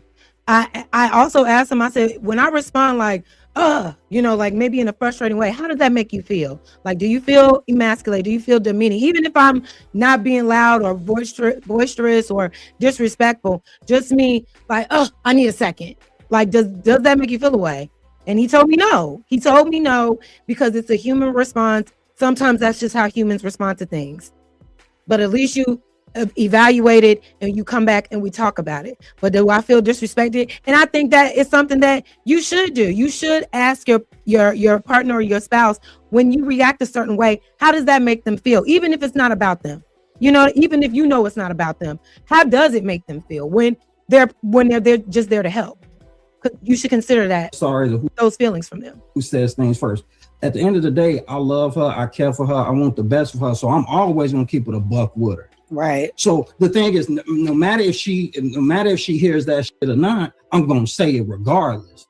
I'm not holding my tongue for no motherfucking body. My mom didn't raise no bitch. Trust me. So I'm not doing that. I don't. This is not that. And the framework, but the thing is, when you introduce things like you think that we're not being completely honest. So that's why you have to bring up the. I apologize. I took it back.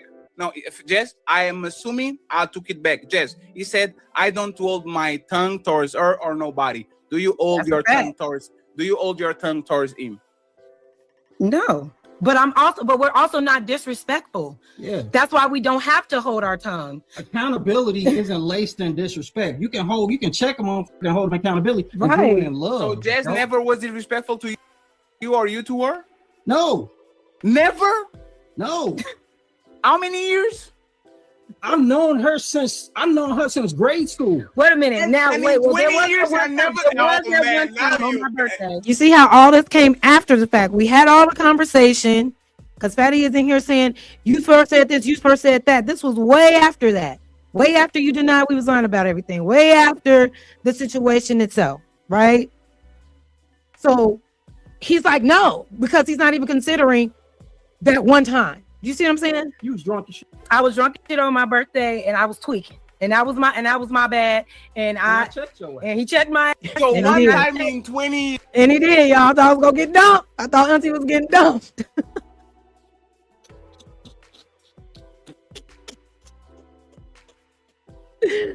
Listen, baby, that was crazy. That was crazy, me.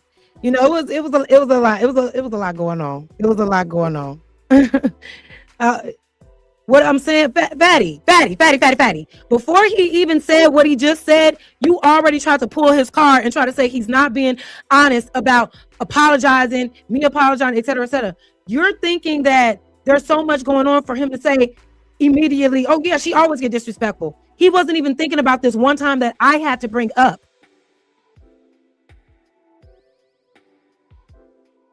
I don't understand why you're trying to fight.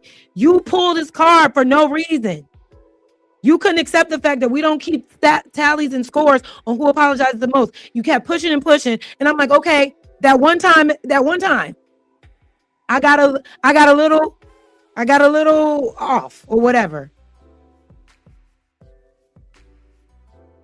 And even once I said that, he said, oh, you was drunk. That's why he's not even thinking about it, because he's not even considering that. He's not even considering that. And not saying that me being inebriated on my birthday is an excuse to be an asshole, but I was. I could be honest about it. It ain't never happened again, but that was that one time. You can't hold him, you can't hold it against him that he wasn't even thinking about that one time of the disrespect that I gave to him, Fatty. And that's what you're saying, like, it's my fault, it's my fault. No, it is still your fault, because you didn't have to say that shit to him. You didn't.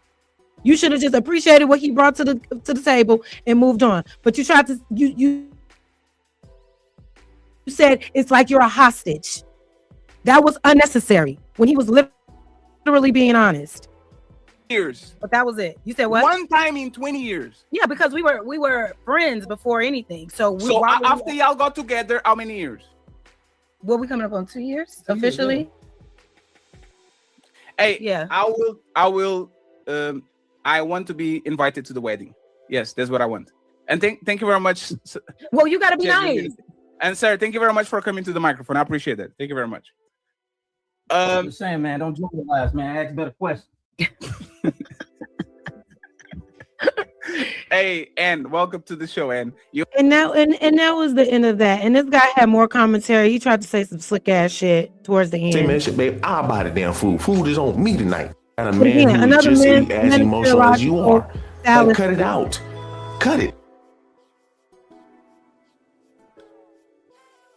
Up and down that they're not being honest. If you want to go check out his other commentary, you could go and find it out on the WizOp network.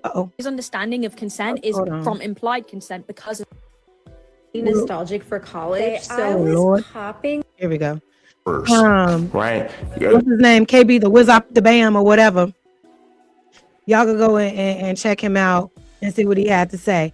But again, the logic just never logics, because anytime you are honest, and his comments, of course, they were all dragging because they couldn't understand the honesty and then also being positive about me, a person that they feel is always negative in these spaces or always having something to say about negatively. They couldn't understand a man coming to my defense and him responding to the disrespect that, the way that he did, tried to make it seem like that he wasn't a man of his word. And that's where the disrespect came in. And it was just uncalled for. It's all love. It's all good because Fatty apologized, right? And we appreciate that apology. But we got to stop trying to make it seem like everybody has the same experiences in relationships. You know what I mean? We got to stop. Thank you for this comment. She says, because you're a Black woman, they can't believe that you can have an unproblematic relationship and you have a man that holds you down. I also believe that. Thank you so much, Chris Anderson. I also believe that. And I said that during that live, like, maybe we're so used to toxicity that when you see like two healthy people navigating, issues in a relationship in a healthy way, it's foreign to you. And I can understand that. I get that. You know what I mean? Like, I get that. When we normalize toxic relationships, you think anything else is absurd. You know what I mean? It's weird. What you say, Miss Pisces? Pisces, yes, with all this energy you're expending, you might as well be back on Anton's panel. At least the topics are varied and have a wider audience. Listen, Anton will never have me back on his panel. And that's all right. I ain't trying to go. It's okay. God bless. I said what I said. It's all good. All right. He got his game back together. Q's back over there. Shout out to Q. But I'll never be invited back. Y'all already know that is not happening for your girl. Well, let's get into this next video real quick. Make sure y'all hitting the like button. I hope y'all having a good time. I appreciate it. Appreciate it. My advice. What's up, B. Taylor? Never open your relationship on the internet, especially on the space that's full of toxic people. They will decide everything, protect your relationship and keep it private. Yes, absolutely. I mean, I'm okay with the with what's out there because it's pure honesty. You know what I'm saying?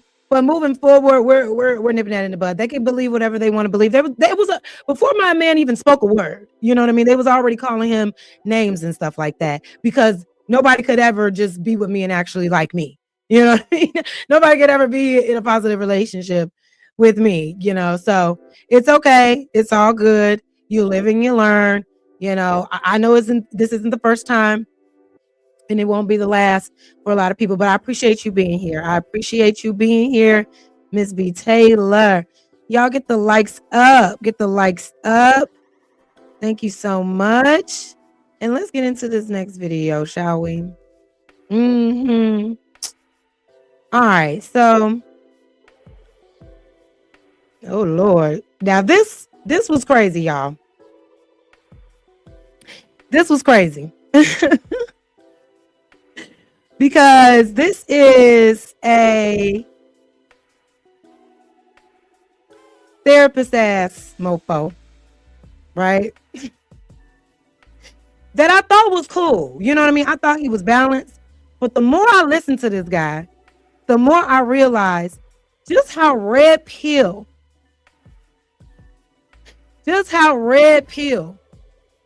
and Manosphere this man out. This man is like he's choking on that red pill hard, and the way that he gives advice, I find to be problematic. You know, I found it to be very problematic, and the type of language that he uses, I don't think that he realizes in the rest of this panel, which is also problematic. I don't think he realizes just how harmful his messaging is. And this is also a therapist that has gone on days on disrespecting Megan Thee Stallion, trying to shift blame. And as a therapist, right, someone that's trying to bring clarity to a situation, what type of clarity are you bringing when navigating a relationship where clearly a woman was cheated on, but yet you're praising the man that cheated? What type of behavior are you condoning that young people could be looking at and say, oh, it's okay to cheat on a woman? If other people think she's a whore, I can still act like I want to be with her. I can still act like I want to be in a serious relationship with her and pursue her, do all of the relationship things. But if I cheat, it's okay. Because she had other people before me, and other men already think low of her. Is that logical? Does that make sense? Is that mature when we approach relationships? Is that a mature way? Is that a mature way to approach healthy relationships? But let's get into, let me take this down and I'm gonna play this because I want to get into what I was saying in the chat. So this was Mr. Asker Brothers panel that he has with these 4 gentlemen, and they were discussing the tragedy that happened with the man that unalived 7 out of 8 of his children, and attempted to unalive his 2 baby mamas. And in this conversation, a lot of it was pulling different narratives that have like stand on no solid ground, saying things like, oh, we don't know what led up to this. We don't know why this happened. It could have been this. And that woman, you know, women be saying this, that, and the third. And what I couldn't understand was, so you mean to tell me that men who respond the way that this particular man, the man that they was discussing, when life happens to these type of men, everybody should watch out. Because if you lose your job, if you lose your wife, he may unalive you. He may unalive your kids.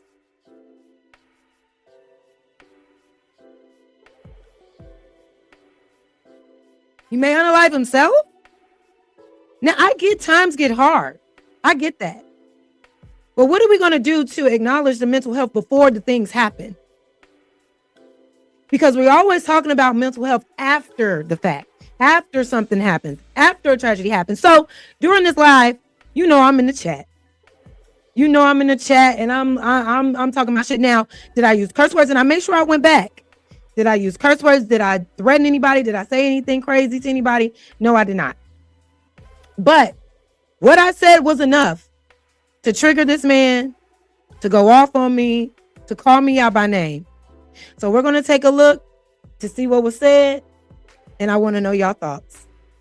Let's go. Let me take it back to when I first joined it, because I too was a little confused as to what made him go off the way that he did.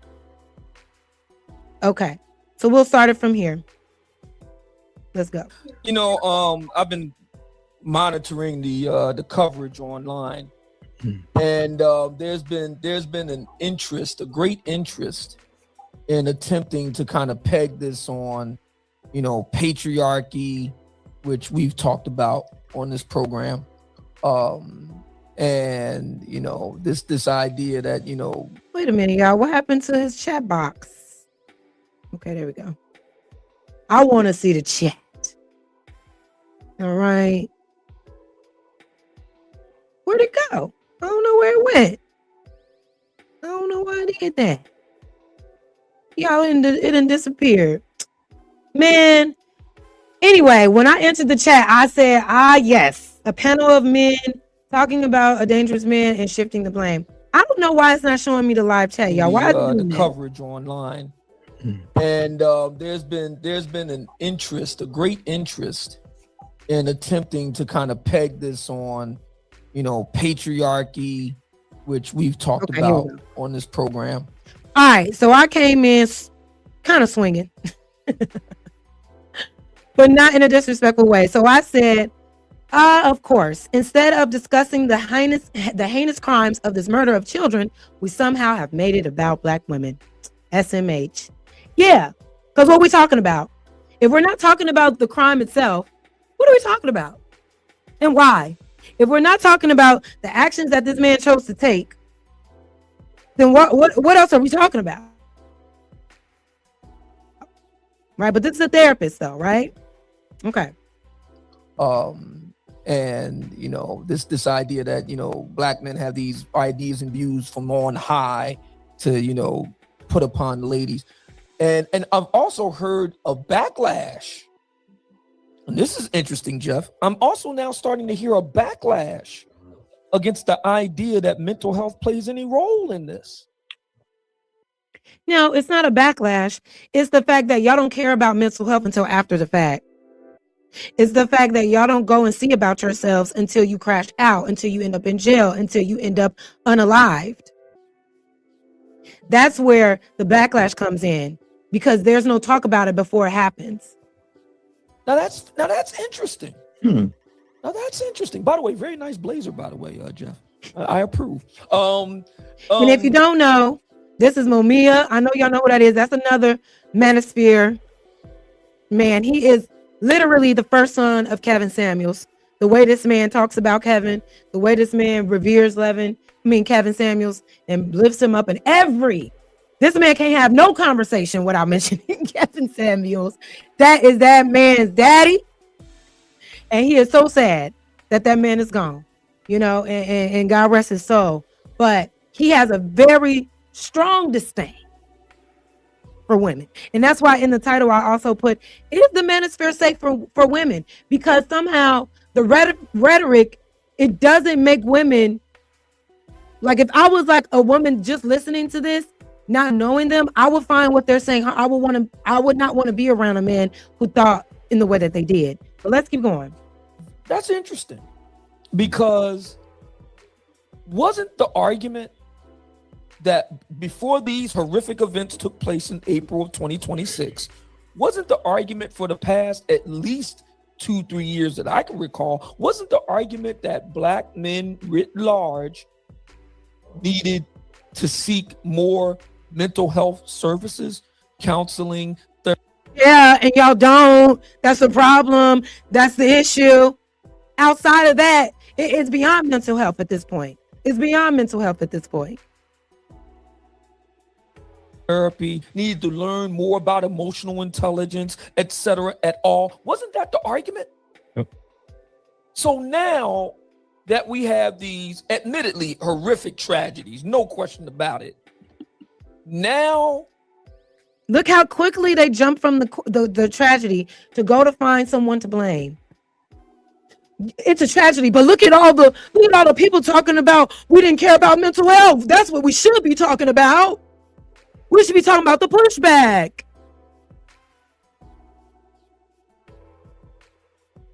Not what could have prevented this, but the pushback after the fact. This is Manosphere logic. mental health plays no role in this?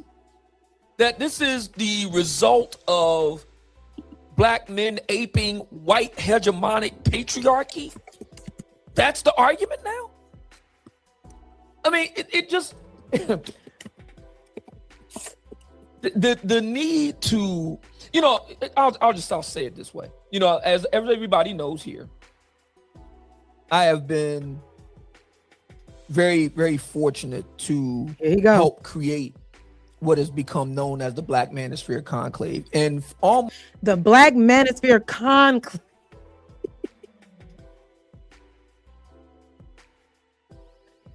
Hey, yo, this is very serious business to these guys. This is very serious business.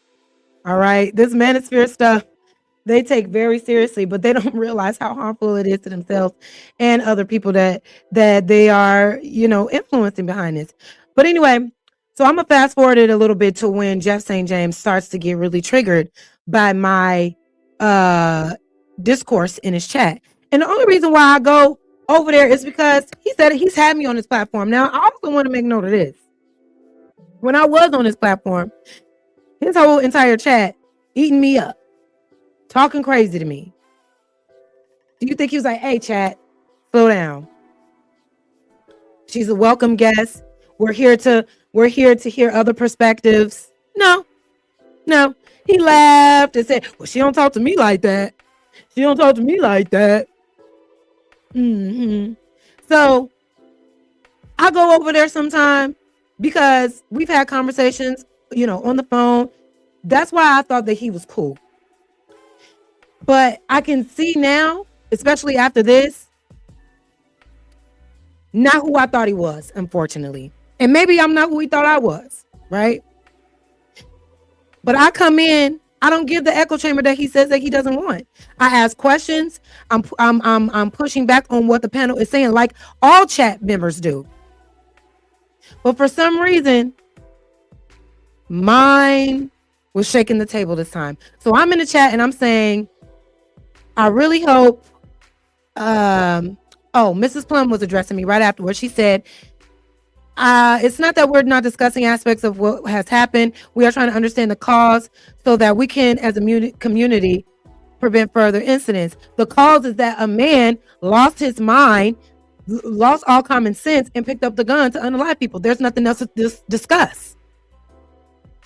And that's not even trumping the conversation. Y'all pulling out the air to find other things to talk about this. So I'm all in the chat, right? I'm all in the chat. I'm gonna just keep it moving.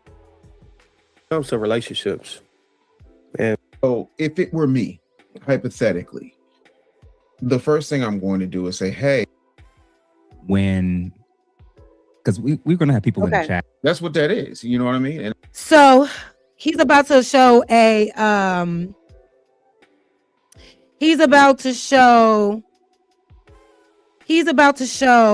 a comment that triggered this whole conversation on when he addressed me.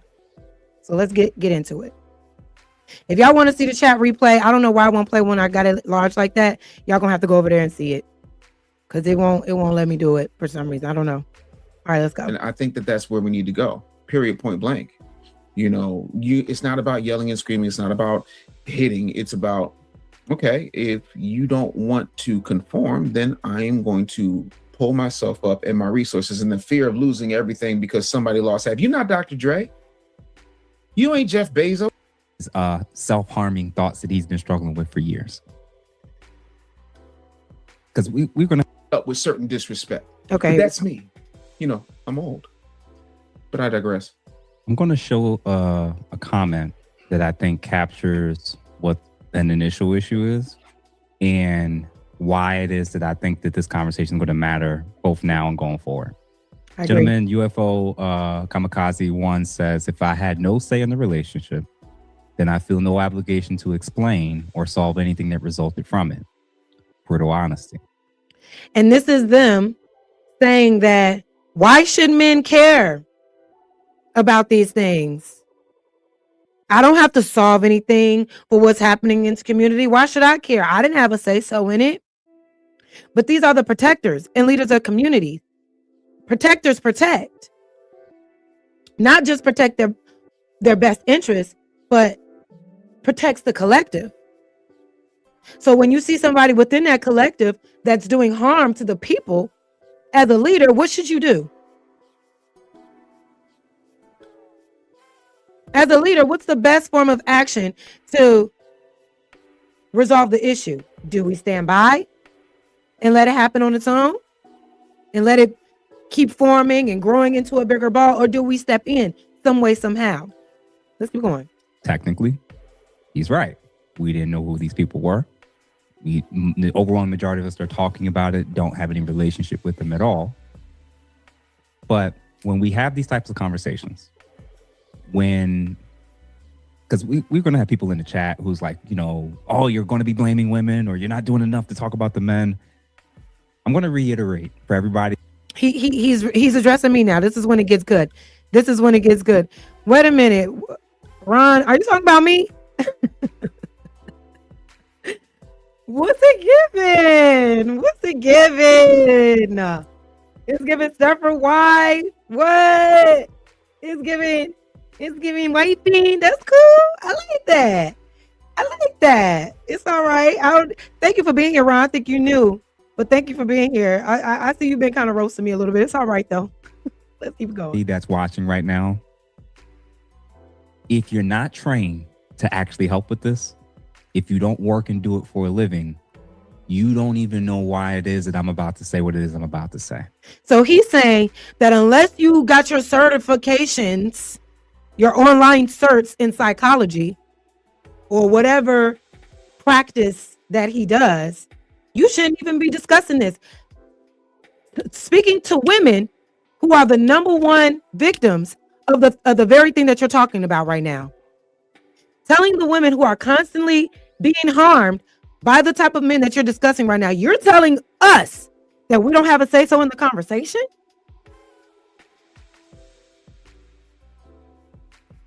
Because we need to be certified, educated on the topic when we're the ones that's being harmed. That's what you're saying, St. James? And how the attitude like this is part of the issue. It isn't necessarily about blame. It is about corporal understanding of looking out for each other in different ways to try to reduce the odds of this happening. This is what he just said. Looking out for each other in corporal ways. This man is really good at word salad. That's another thing that I'm finding out. He's really good at putting big words together. So he's going to sound really smart and intelligent. And then, his demeanor, his voice, you think this is emotional intelligence if that frontal lobe ain't calcified. Is calcified. You know what I'm saying? He's saying that we need to consider both sides. I'm going to give now, Darwin, you kind of said what's the scenarios? Why is this happening? The first thing is anybody who's a therapist or a psychologist or anyone who's a mental health person who's done this type of work or worked in this particular area, there is no one issue. So here we're doing. So this is what we're doing. We're trying to find every other reason to absolve accountability from the reason why this man chose to do this. Why couldn't it have been just a choice that he made on his own? And unpack why that man was so emotionally unregulated that losing a divorce, which is what that woman was doing, trying to escape him. And more things came out where he threatened her before. Like if you try to leave me, I'll kill you and everybody else. And she tried to divorce that man and he crashed out. What are we saying when we're trying to figure out what will cause a man to be that emotionally unstable that when he's losing a marriage, he's turning to his wife, to the kids that he's with, I'm sorry, the woman that he's with and the kids that are around to say, no, if I can't have you, nobody can. And somehow that's supposed to be somebody else's fault?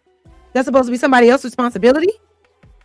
Or does that say that there's something in the way that we are maybe raising a lot of men to believe that everybody else is responsible for their emotions because anger and being aggressive, that's normal for a man. So everybody needs to watch out. Everybody needs to watch out for the men.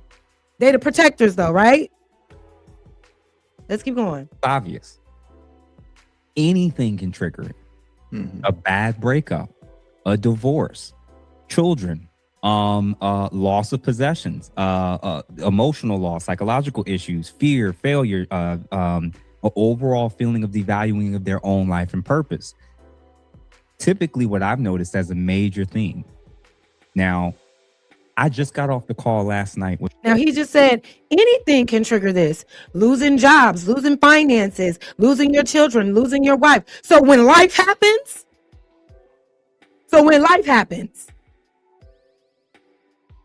everybody going through some type of loss.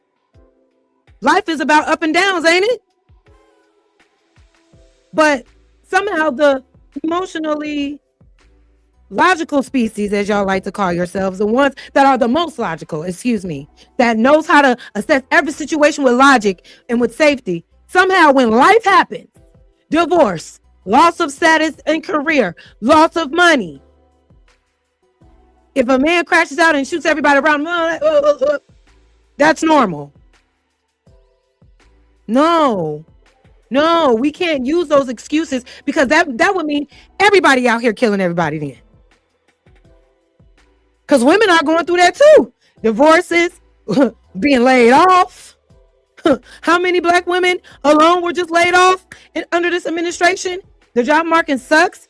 How many stories have we heard of women crashing out on men like this for taking those same losses?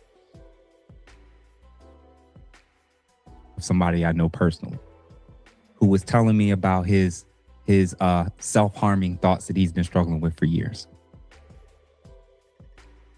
The week before, right after the funeral, a family member was telling me to check in on another person.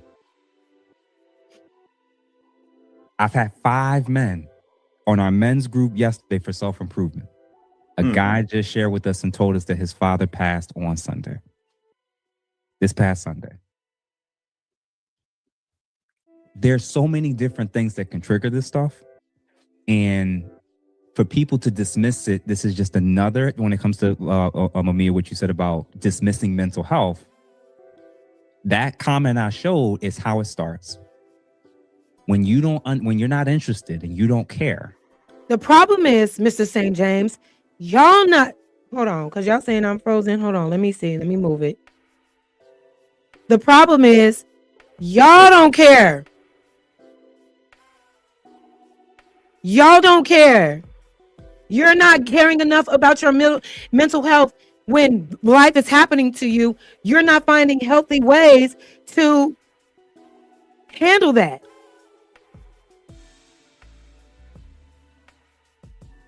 Like, you're not finding healthy ways to manage those emotions when life is happening. You're not caring enough, but you want to put the responsibility on everybody else around you. When are you going to care enough to say, you know what? I'm going through it right now. I need to make sure that I go get me some help. I need to make sure that I talk about this and get this out on a healthy way. You'll ignore the warning signs or never even know how to identify what they are in yourself or in the brother or man that you're working with or doing life with. See? You see what he said there, right? If you don't care, you won't recognize what you're doing to make him upset. And you're also not going to recognize when he's upset. Shifting the blame. This is a therapist. You'll always find out after the fact, after something happens. because you don't care enough to look beyond your own worldview of what you got going on personally. Projection.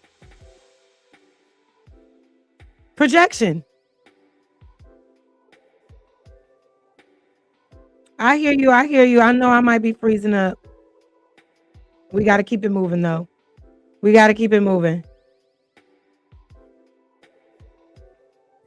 Until it happens to you. You know, there's just to clarify. Yeah. I'm gonna give a very succinct example of what this kind of looks like and how easily it can manifest. All right. So, case conceptualization. I'll throw out one. You know what? I'll use myself first. When I was going through my divorce,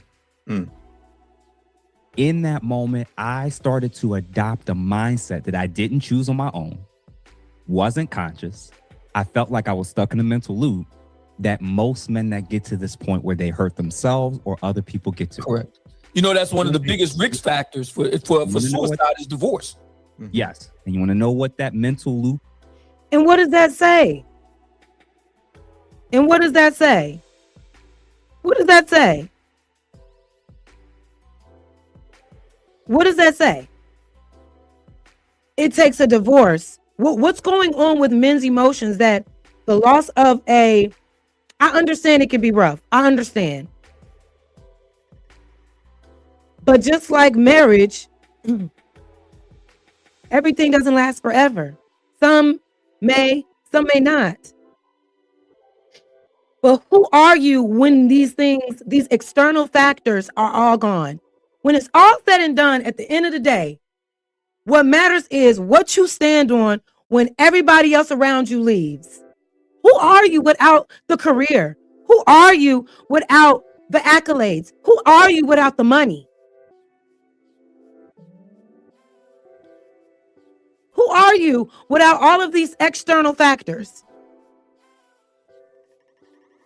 When can you actually stand and say, you know what, regardless of who I am, I know, regardless of what's going on, I know who I am.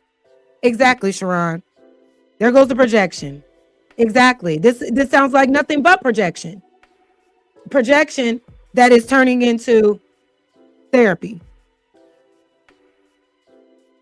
Is that most of these men, and really people who end up doing this, whether it's men or women, but specifically the men that we're talking about, there is this particular mental loop that they get stuck in that they can't unsee, often until there's someone intervenes or there is some intervention of some kind. That mental loop is a script in their head that says, life sucks, life can't get any better, and it won't ever be able to improve from now. Correct. So think of it this way. And y'all need to figure out why that is how y'all feel about yourselves when y'all lose physical things. What is it about how men go about life where they value so many things that come and go, to where when they don't have it, the only way to handle that is by crashing out?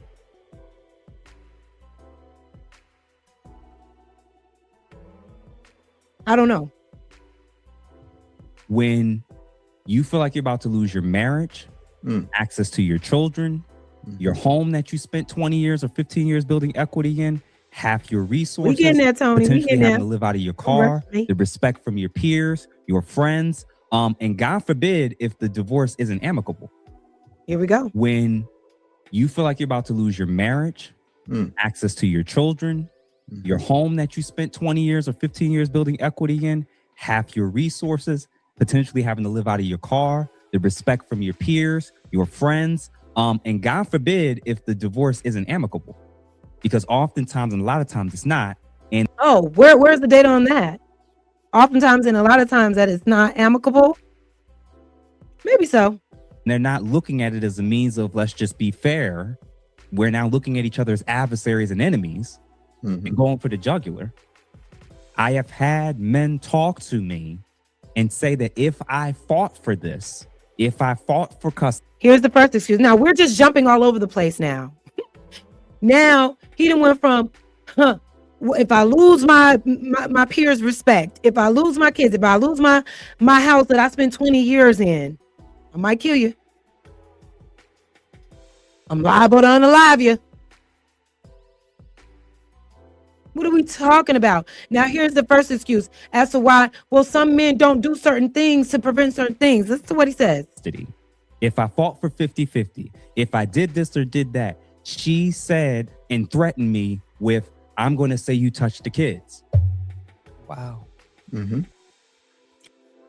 So he just said, oh, some men won't, some men won't seek out anything because, oh my God, she said, if I did this, she going to say this. Let her say it. If it's a lie, let her say it. Let her get her stupid shit off. You can prove it. If it's a lie, you can prove it. I know they like to say, oh, I can't do anything because she's going to threaten the kids. That's why y'all need to start doing paper trails. If you are really in that type of situation, start documenting. Get your paperwork in order, baby. I'm not trying to hear this. Oh, the system is made against women. The men made that system. The system is made to go in favor of the woman. Or do women more so always have their ducks in a row when it comes to divorce and custody and file for custody the most? Because there's a stat out there that says men don't file for full custody at the same rate women do, which is why the rate of them getting full custody is higher. But that was the first excuse. Let's continue. And they'll automatically believe them. Yeah. She said, I'm gonna claim that you put your hands on me. Even when they were bi-directional when it came to putting their hands on each other. Correct. A year, if not a year and a half ago, I had a case that I had pushed off and gave. I had a case. I would love to hear. Let me just keep going. To one of my female therapists at the time, very smart, brilliant young lady who was trauma trained and everything. And she reached out to me and said, hey, Jeff, this case that you gave me, the black couple, young female, she admitted that she pulled a gun on the guy. And put it to his head. Call the police. Call the police. What we talking about? What we talking about? Did you, Mr. Therapist, did you tell that man to call the police on that lady? That should have been the go-to. This is that suffering in silence. She put a gun in your head. But we're making excuses. Well, she did this.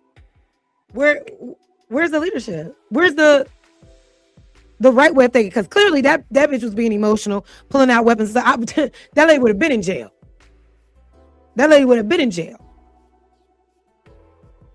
But instead of taking those steps to advocate for yourself, you're more concerned with what everybody else is going to say about you if you do so you can't do it. Now, question. How do you think he was safely going to be able to leave this relationship? Wow. So now the woman is... Why didn't you tell him to call the police? Look at his face. He really thought he said something. Look at him. How do you think that he's going to leave the relationship? If she pulled a gun out, it shouldn't be that hard, no? That's what I'm saying. Y'all men got to stop hiding behind excuses and start advocating for yourself when women get weird with y'all, when women become violent with y'all.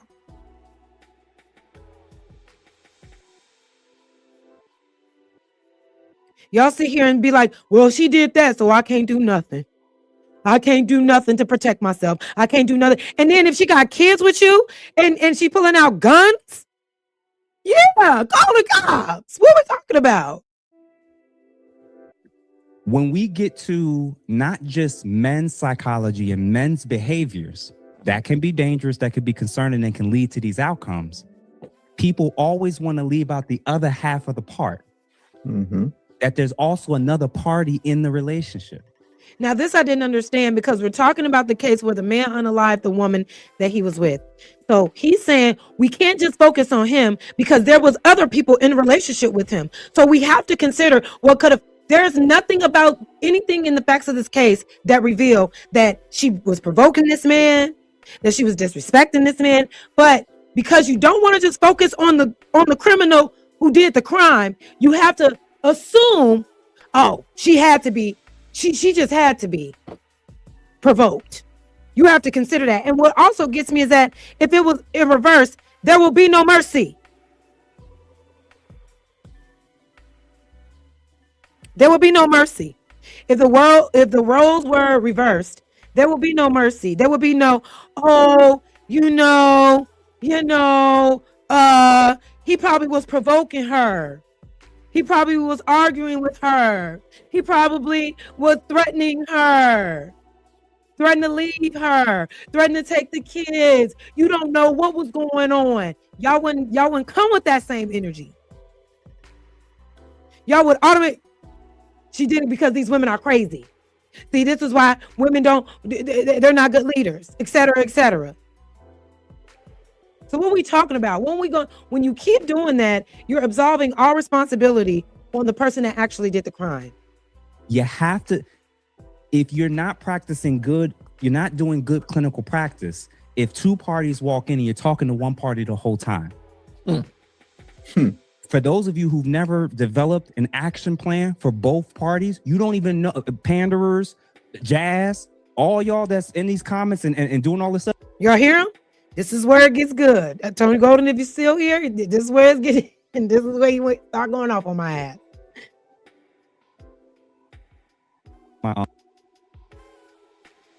Here we go. Men were in prison over. When we get to not just men's psychology and men's behaviors, that can be dangerous, that could be concerning and can lead to these outcomes. People always want to leave out the other half of the part. That there's also another party in the relationship. You have to, if you're not practicing good, you're not doing good clinical practice. If two parties walk in and you're talking to one party the whole time.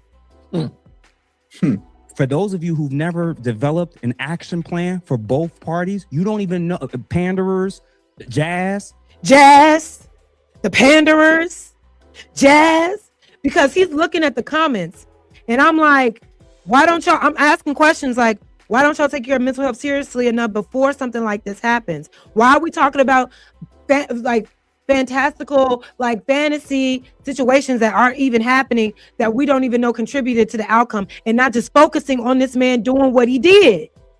Why do you want to drive home so much? We got to consider the other person. No, we don't. No, we don't. We don't got to consider the other person. We don't got to consider the other person. No, what he did was his own choice on his own merit. It's nobody else's fault. It's no one else's fault. But let's keep going. All y'all that's in these comments and doing all this stuff, you don't even know what you're talking about on how to save people's lives. You don't either. Clearly. That man said that a woman pulled a gun out on him. And what you say? But bring him on the panel. What advice did you give that man? Clearly, you don't know how to save nobody. You just accepted it. Well, just you know. Fuck out of here. I'm actually sick of this shit. Ooh.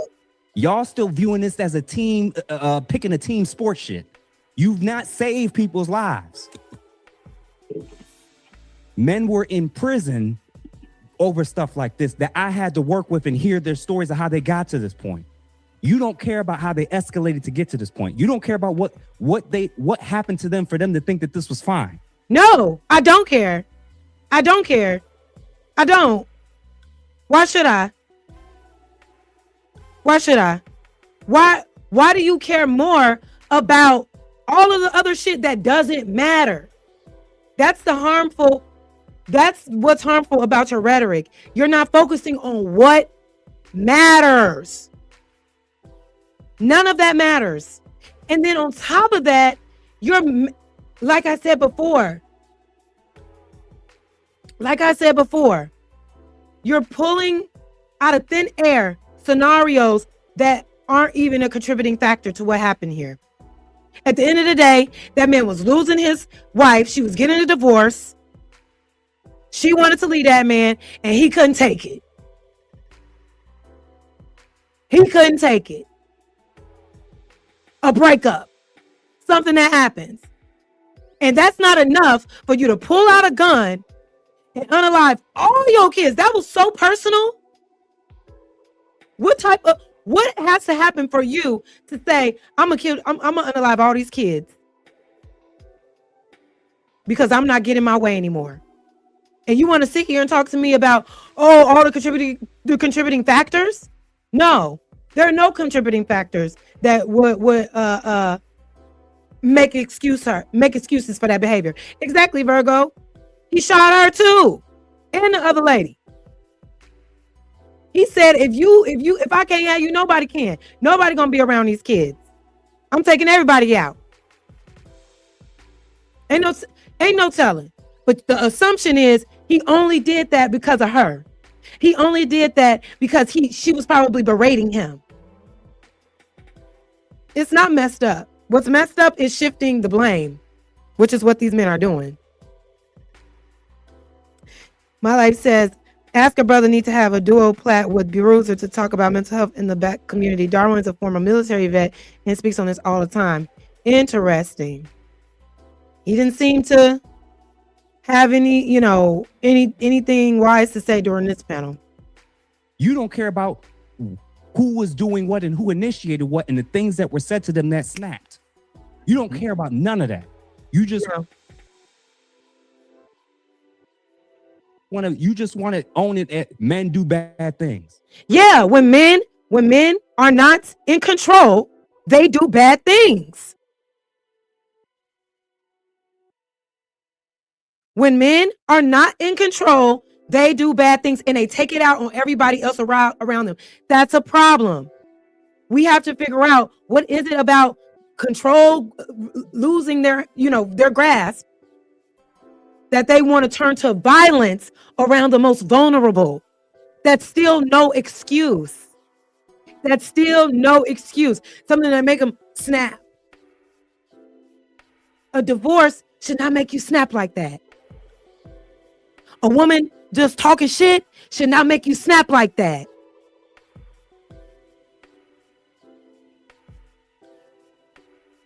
When are men going to be held to the standard of controlling themselves? When we look at the stats and you start actually correcting things, a lot of times what's actually happening that leads to some of these situations is bi-directional violence. I know it's the thing that ladies want to avoid. They don't want to talk about. They don't want to acknowledge. But bi-directional violence is already a huge thing that Dave kind of hit on. Mm-hmm. But why are we talking about bi-directional violence in a situation where there was none? Why are we coming up with all these stats on a situation? They're discussing the situation with there was no bi-directional violence ever mentioned.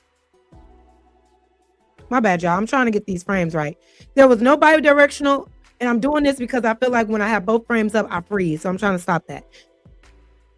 There was no bi-directional violence in this particular situation. So why is that the topic of this conversation, when the topic of the conversation should be about what this man could have done differently to emotionally control himself so he doesn't harm anybody else around him because he's not getting his way in life? Because what he described is life just happening.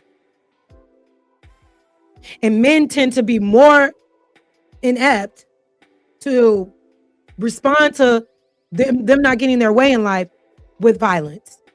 That should be the topic.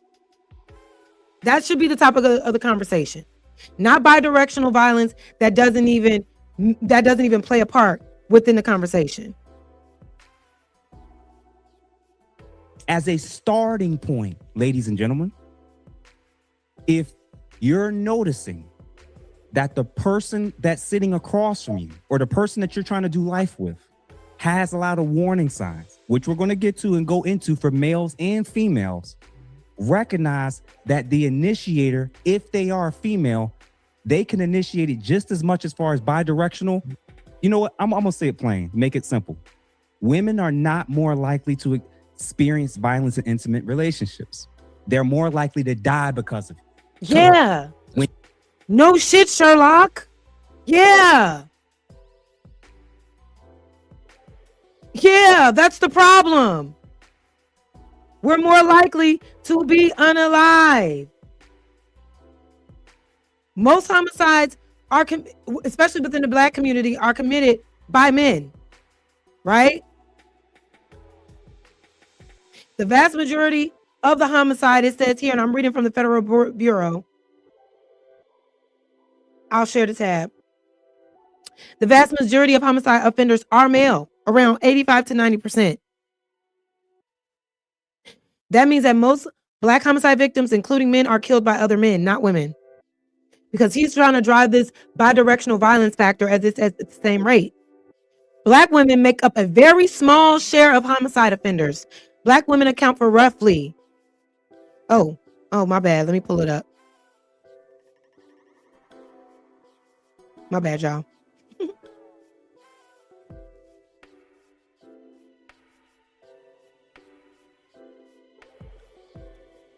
So it says Black women account for roughly 5 to 7 of all homicide offenders where sex and race are known.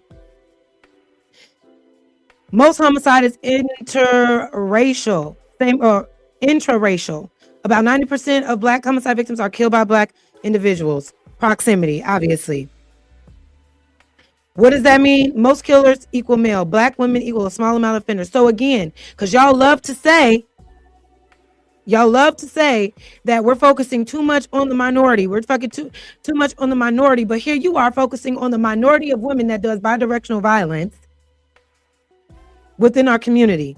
That's not even hitting the rate of the violence against against women. When you don't know that, Jazz, when you don't know what you're doing, when you haven't taken the courses repeatedly, the trainings, the courses, the trainings, talking to, when you don't know because you didn't take the courses. And I am a woman.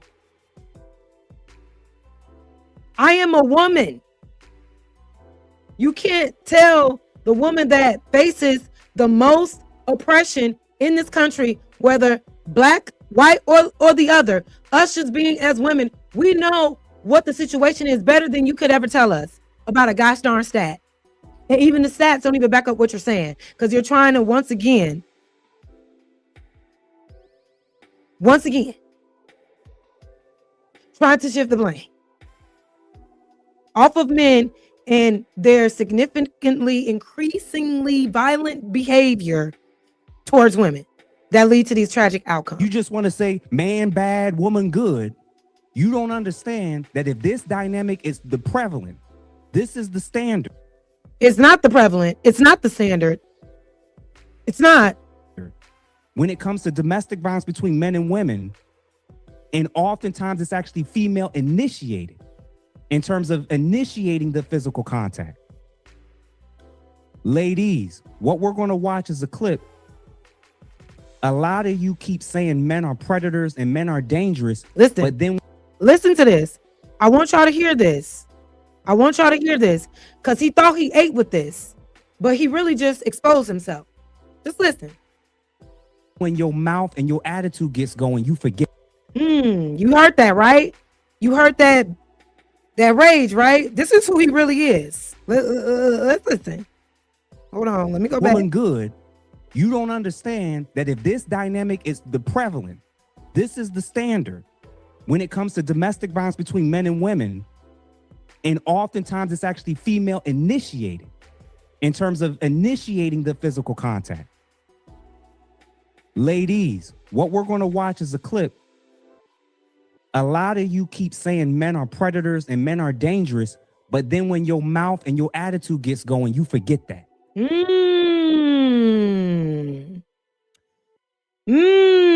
you hear that?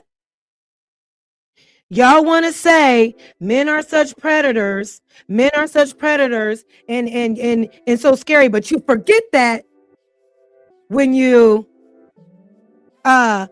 get to running your mouth and you got that attitude. Oh, so what we were saying is women need to tiptoe around men, because the moment he hears words, not that his body is in any imminent danger, not that he is being physically harmed, but a woman's attitude and a woman's words alone is enough for a man to respond with violence. And that should, and that's okay.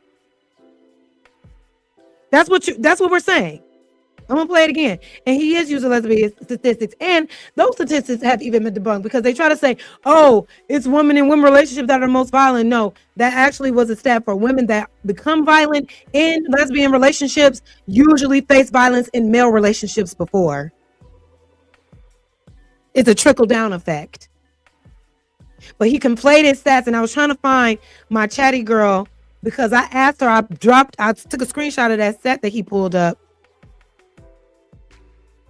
The stat that he pulled up, and it's all conflated. And again, it has absolutely nothing to do with the topic at hand. This man unaliving his kids and trying to unalive the women around him has nothing to do with bidirectional violence. So why are we talking about it? Let's keep going. So he just said, you forget that when you get to talking smack, you forget how dangerous we can be. So you're ultimately saying, what you're ultimately saying is, you better tiptoe, because it's up to you to regulate my emotional response. This is Manosphere logic. Women need to watch their mouth, or else don't say something I like. Don't have too much attitude, or And women are supposed to hear that and find you to be safe. They're supposed to hear that and say, oh yeah, I can speak my mind around this man. Because who's to say what is the right or wrong thing to say around men who are sitting in the back of their mind thinking that this girl better watch out because I know I can whoop her. Men like that, scary, toxic, abusive. When a man wants to always say at any moment I could just hurt you because I am a man, watch out. Because I'm not emotionally regulated enough to take any pushback, to take any tone or whatever. Just your tone alone can get you knocked out.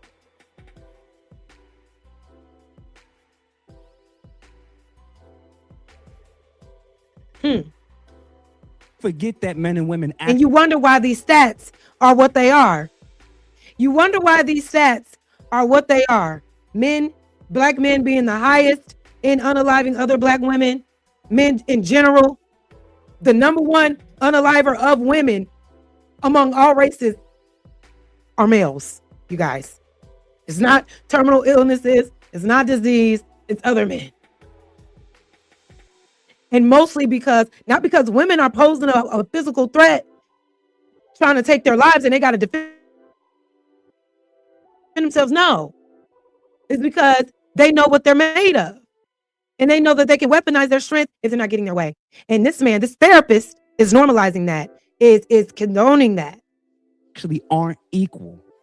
If men are as dangerous, volatile, so scary, if men in general, period, are so bad, on what planet do you think you can talk to and put your hands on and destroy property and stalk and throw things at men because he cheated? Look at all. Did y'all hear that? Look at all this extra he just put on that. Stalking, throwing things, being violent because he cheated. What are we even talking about at this point? Was that personal? Y'all get the likes up. Y'all get the likes up. We're going to get out of here in a second.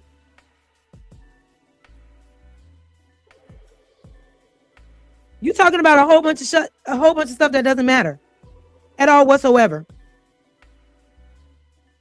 Leslie, what you in here saying? Y'all behave as if women had the same physical strength as men. Y'all wouldn't be the same. Delulu. And if men And if men were the same strength as women, how would they get what they want? That's how you know what they want from women isn't natural, because they always resort to violence by way of getting what they want from us. If men were the same, had the same physical strength as women, would they be able to instill patriarchy? Because they had to do all that by force and threatening. When all you got is strength, when all you got is a violent nature, when it comes to handling discourse, some ain't right. Some ain't right. Because he's looking and talking to another female. What we don't talk about is when we find out more information. When couples are going through divorces, when couples are going through separations, even when domestic violence situations are happening, oftentimes, not always, because there are guys that just go off the handle just because, but more often than not, it's actually an antecedent going on. There's something that happened that triggered to justify why she thought she could move, talk, and act in such a way where she thought she could say what she wants to this man, do what she wants to this man, and because he cheated, because I'm mad. Listen to this. This is all personal projection. What the fuck are we talking about, St. James? What are we talking about? This ain't happened in this situation. So why are you using all your platform to talk about what a woman could have done when there is nothing about the situation that you're discussing that warrants this?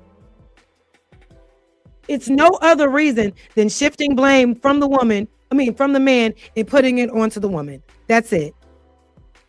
I can throw furniture at him. I can throw dishes at him. What are we talking about? I can burn his clothes. I can do this. I can do that. No, you can't. Because sometimes the outcome is this. No, you can't, because sometimes the outcome is this. First of all, I understand that happens. I do.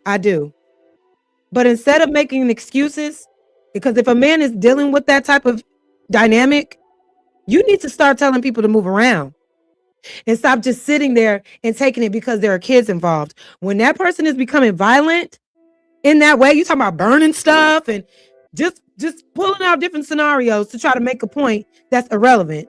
But if that is the actual case, if you're saying all that can lead to him shooting and unaliving somebody, you need to be telling men they need to have the emotional strength to leave that situation and not make excuses when something goes wrong and try to say, well, I didn't want to leave my kids. So what? You end up unaliving them instead?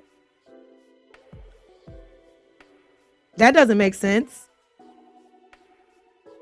You females, y'all don't know about those of us that's guys that's been called in families and friend groups that had to be called. And then when we arrived, we found out about all the stuff she was saying and doing before we got there that got it to that point. You call my phone talking about this guy's punching holes in walls. We're telling your ass to leave, but you want to win arguments. Again, all projection. What is he talking about?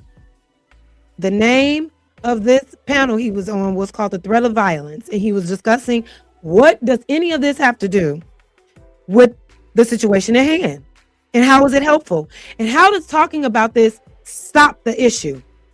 Because if I'm not mistaken, the United States just declared that the violence against women has now become a national emergency or something like that. We're going to get but instead of focusing on that, it's no. Let's focus on what could be happening to cause this.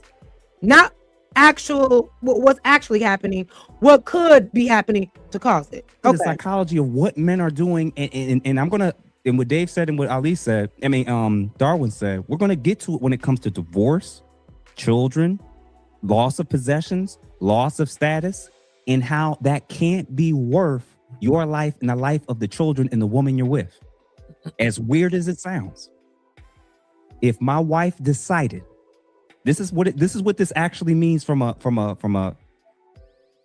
I'm telling you guys, this is the frame of mind I have to teach men from a reference point so that they understand what it means not to crash out anymore. That means if your wife wants to leave, if your marriage is going to be over, if she wants to take sole custody of your children, that's still not worth your life. Correct. Period. Point blank. As crazy as that sounds. Correct. She can take and rob you of everything you built and created, whether for good or bad or revenge reasons. Divorce, children, loss of it all. It's still not worth taking your life, your woman's life, and the life of your children. So what do we do for the men's mental, which is what should be the main topic is, what do we do so that they can know that that is the line of action that they should take if they're in that particular situation? What preventative measures are we taking as a collective for the men to reduce the violence against women? Because even when women try to leave, these men still come around and try to harm them.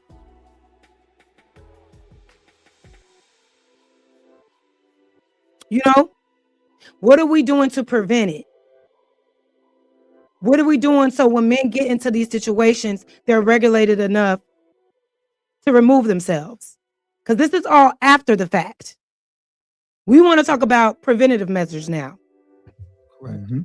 But the problem is that the psychology is that for men now see a lack of value in their own life, it's not a hard intellectual leap for them to assume the same for the people around them.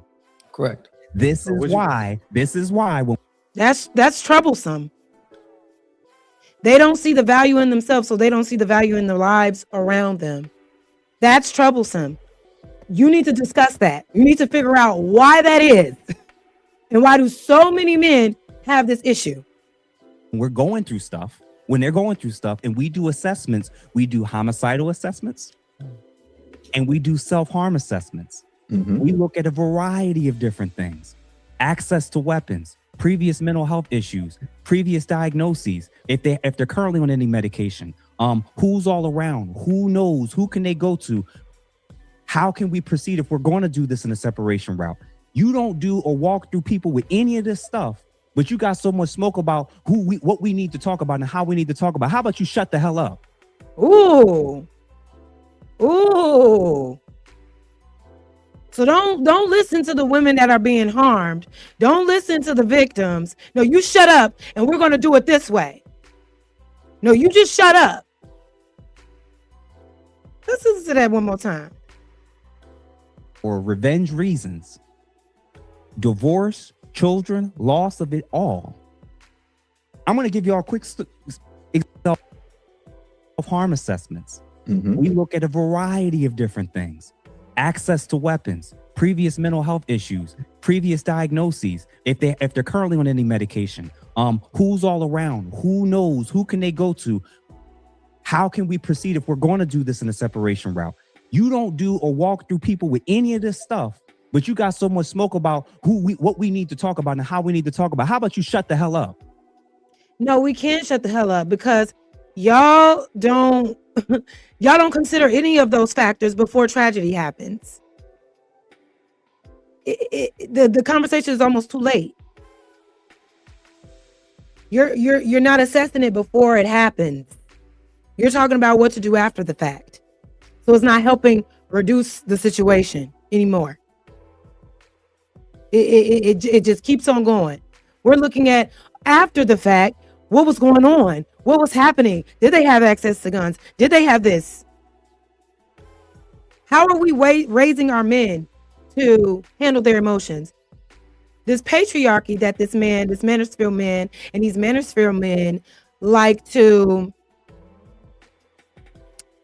uphold, which, by the way, was a system instilled by the very white racist people that they feel that feminism was brought to you by.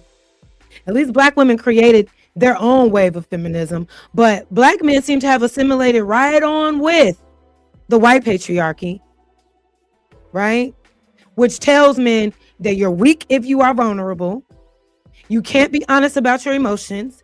Don't let nobody see you cry. Go and get all of these external things to make yourself feel better.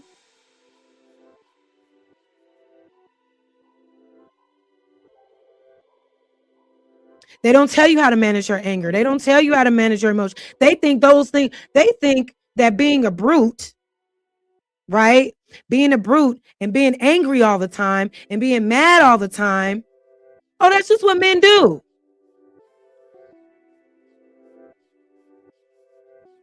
So we're not even acknowledging the preventative measures because they think a punch in a hole in the wall is just a way a man is supposed to respond to his anger. We got to get to that part before we start talking about, well, what happened that led up to this? No, preventative measures, babe. That's what we need. Ramon, what's up? He says, we got to give credit to Black men when they are the greatest supporters to feminism. Yes, absolutely. Absolutely. The men that don't come in here talking about not all men, the men that understand the nuance, the men that understand what it is that's really going on and not looking for a way out because they feel offended, because to a lot of men,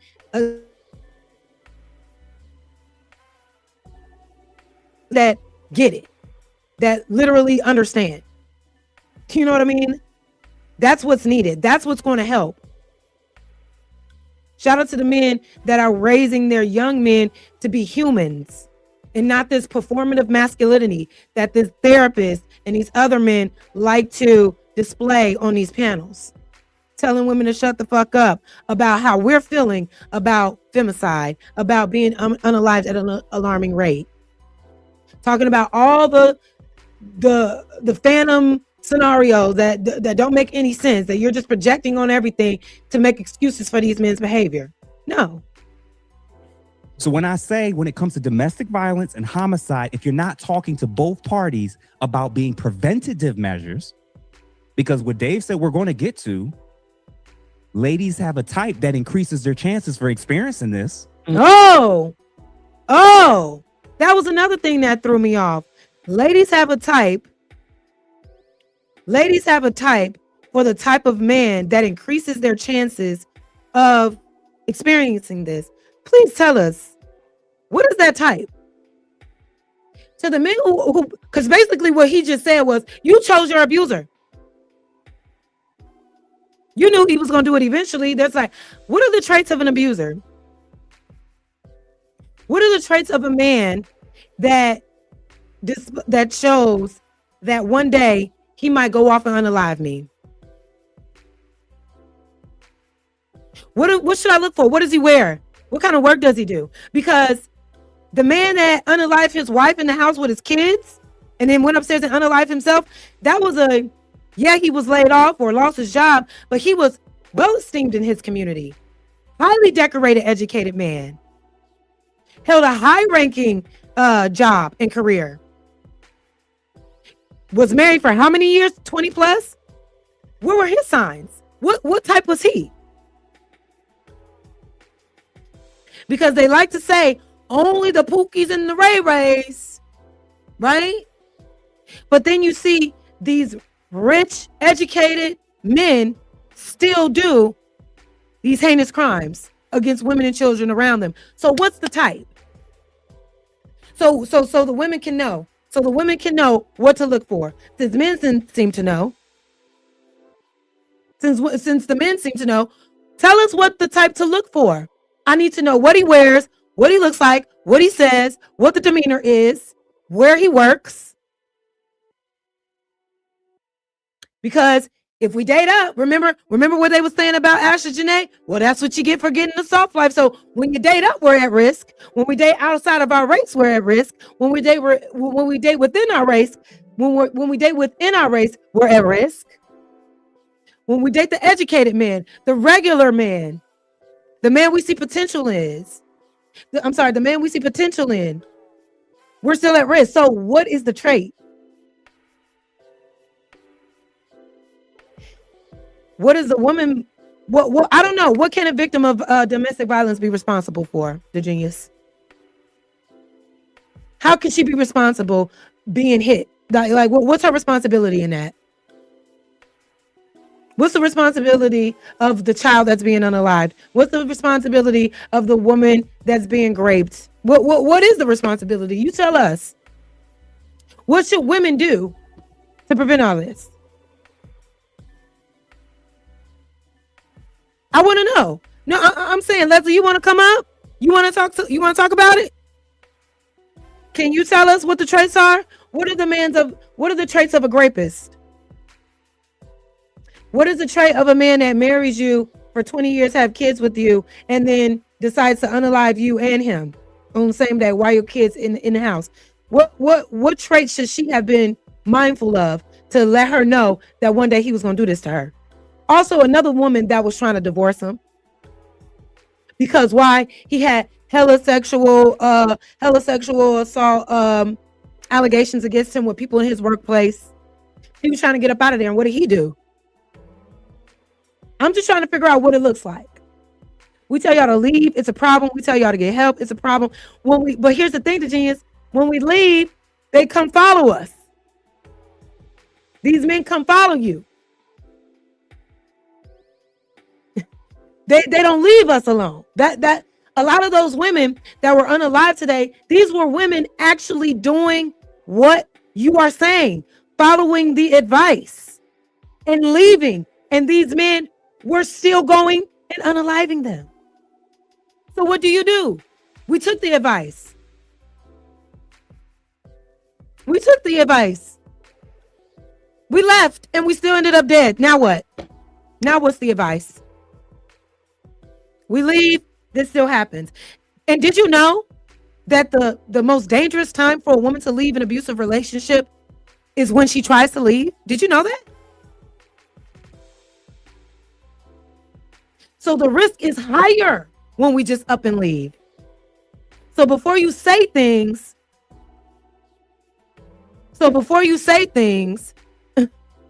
know why it's not just so easy for women to up and leave. These men are up here killing their pregnant girlfriends.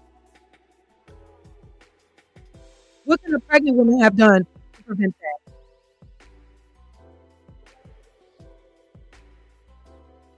And I don't know why you putting that in the chat, but what if I did? What's funny about that? You a little male center, ain't you? Look at you, just know when to shut the hell up. Or what? What you gonna do if a woman is just talking?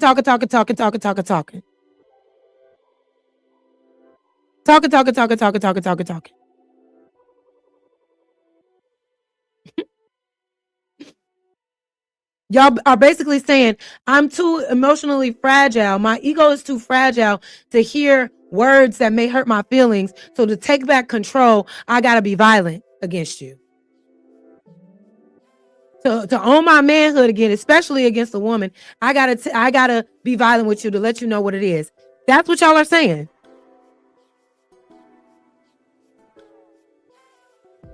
I don't think that's healthy, y'all. I don't think that's the best way you can handle it. And again, leaving a toxic relationship doesn't ensure safety. What about the men that don't let the women leave the toxic relationship, that go and unalive them after the fact? Women need to practice more de-escalation no matter how they feel, and they will show you emotionally intelligence. Again, putting all the responsibility on. When a woman is not emotionally intelligent, she's just nagging for the most part. When a man is not emotionally intelligent enough, he's unaliving people. What should we focus on more? We're going to get to that. Men ignoring things and letting things slide leads to this. I'm going to give you all a quick example. Y'all remember Rihanna's face during that domestic altercation with Chris Brown? I do. Sure do. I do. How did it start? She was going through his phone and accusing him of being with the manager, and then she started putting her hands on him, and then he... It's not saying that Chris Brown was justified. At all. What I'm trying to get our ladies to understand is Rihanna could have been dead. Now, with this Rihanna situation, I don't know what happened in that car. I don't know what happened in that car. And I don't think, you know what I'm saying, Rihanna,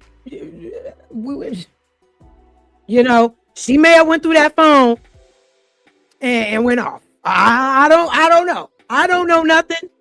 I know that she forgave him. I know that they moved on.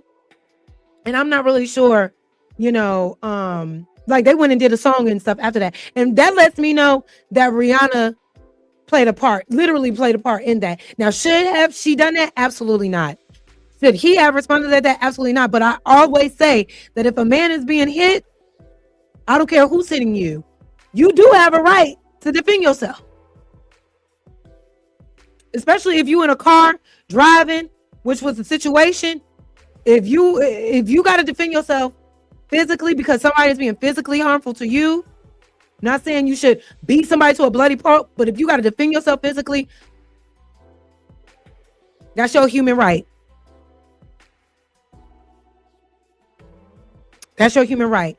But let's talk about this real quick. Ramon says, I think we have to look at how women say they want 6 feet, 6 figures, and not a mental, emotionally. I don't think the average woman is saying that. I think y'all ran with a trope y'all saw during COVID, during Kevin Samuels era, and women were talking about these things, and then y'all ran with it. And then also, that is also the standard that men placed on other men. They said that you need to be strong. They said you need to have all this money to gain not only respect of other women around you and have access to you, but to have access to powerful men too, and to be powerful. They focus more so, the manosphere logic is to focus on all the external factors, focus on all that first, and then figure it out internally later on. But what causes when you go about that, when the system is set up to not hold men accountable for their emotional outbursts because they are rich, because they are strong, this is where we end up. When we're not taking the preventative measures to like hone in on the internal factor of what makes a man, what makes a woman, this is how you end up. Because to me, the masculinity is built on sand. It's always falling down because if you lose it all, you don't see yourself valuable. That's an issue. That should be more of the conversation than trying to find different scenarios. That 6 feet 6 stuff, I ain't never heard none of that until during COVID when we was all on lockdown and Kevin Samuels was saying that shit. You know what I'm saying?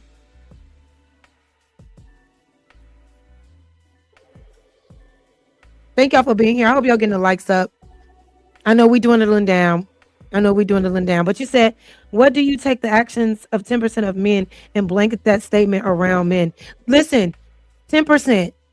Y'all like to play these numbers game. I don't give a fuck. It shouldn't be any percent of men that are doing this. And at the rate that they're doing it now, since the year has started, is alarming. And it's happening too much. And y'all focus on little numbers here and there and not focusing on the consistency and the patterns of men of all races, of all economic classes that are doing this to the women and children around them. Y'all want to say that it's such a low number, but they are the highest in all the violent crimes, 98%. That's a high number.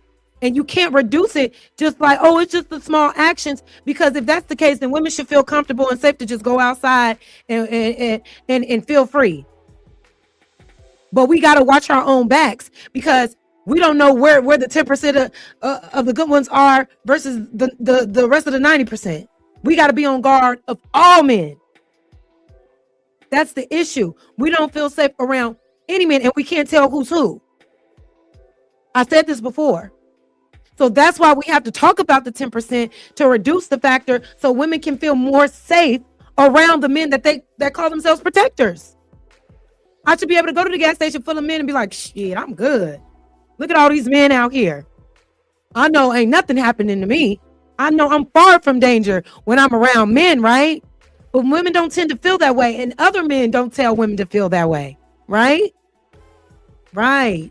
We got to fix that. Easily. Over One false another move. female because she saw something in the phone that she didn't like, and she thought Thank she you. could get physical with him.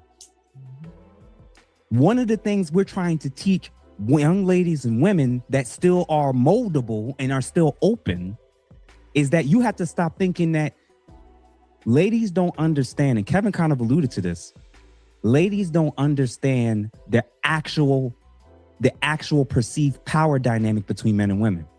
Darwin. I want to address this comment real quick, but there are signs. Please drop what the signs are, sir. Let us know. Let us know what the signs are, so that every woman that's ever been assaulted, that's ever had an issue, let us know what we overlooked. Let us know, please. And I don't get this comment. That's not true. You don't have to worry about a lame in your life. You call them lames. They're just working professionals. I don't even know what you're talking about. Who's a lame? I never have to worry about a lame a day in my life. What? That's not true. It said men hold so much back. Ladies don't understand that 14-year-old teenage boys can take you out with just their physical hands. They can take teenage boys can do that. So when y'all act the way y'all do and talk the way y'all do and either don't understand the man in front of you or don't understand men, period. Men that understand, if I say certain things to this guy, he could end up harming me or taking my life. Mm-hmm. You ladies. If I say certain things to this guy, he can end up harming me or ending my life. If I merely say things to you. And who knows what those certain things are? That's the issue I'm having with this manosphere logic. Watch what you say. Watch what you say. That might offend me. And if I slap your ass, that's on you. Because I can't take words.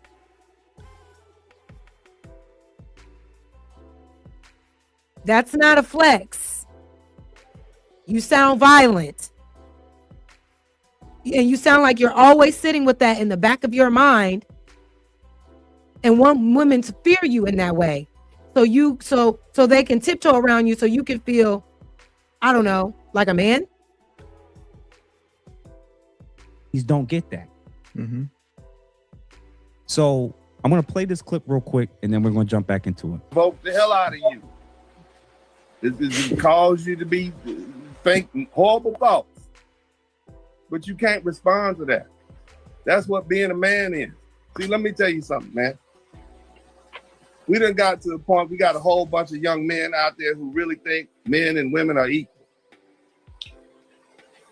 You do. You really think men and women, you believe you We are equal. We're just different. And just because we're different doesn't mean that either one of us is superior to the other.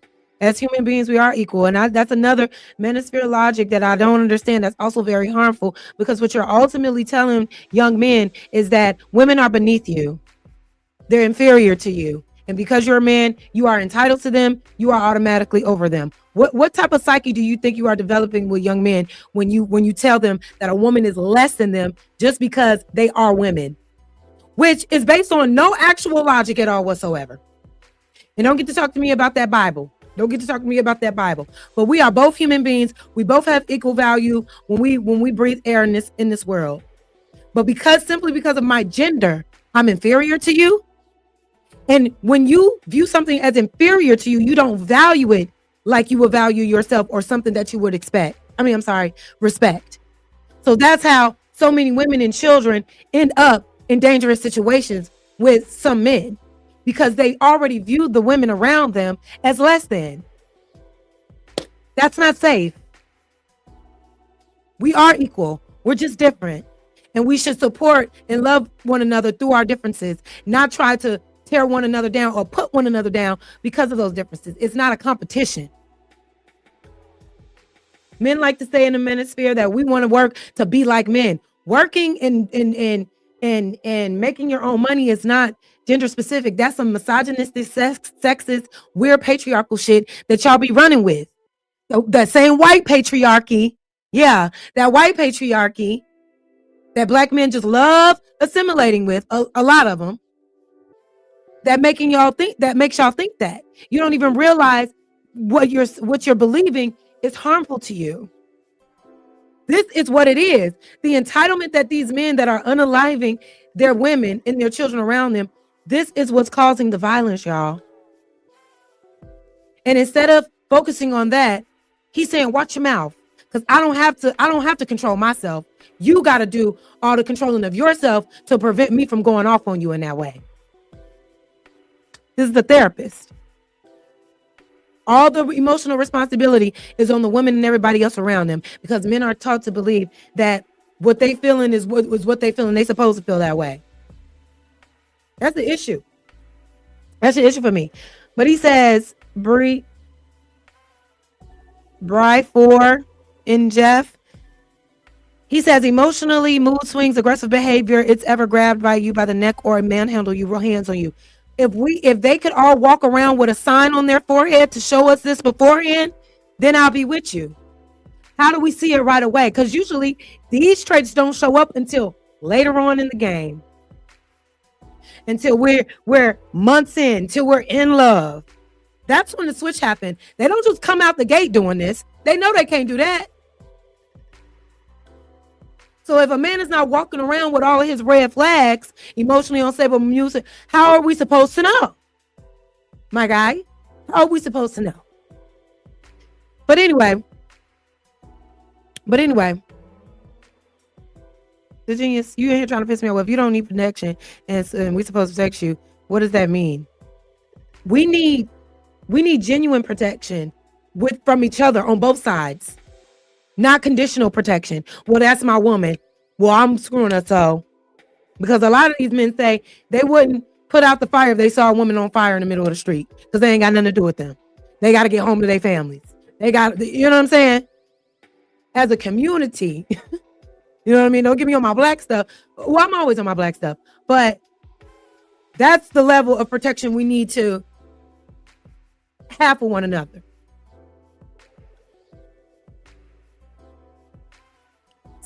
Seeing each other through the eyes of love without having to be physically access to somebody.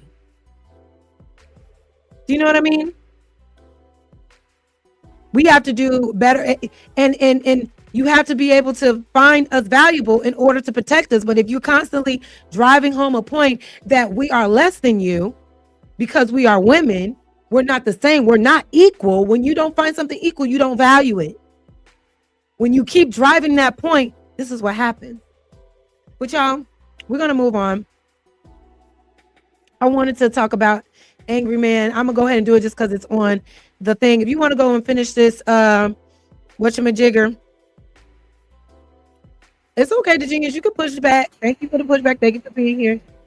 I'm going to highlight a video that I thought was problematic that Angry Man had in regards to Megan. Right? And just the obsession he has with villainizing this woman and pumping up the man that actually cheated. This is also a man that had nothing but horrible things to say about Ashley Janae, the woman that was unalive with her man in Tanzania.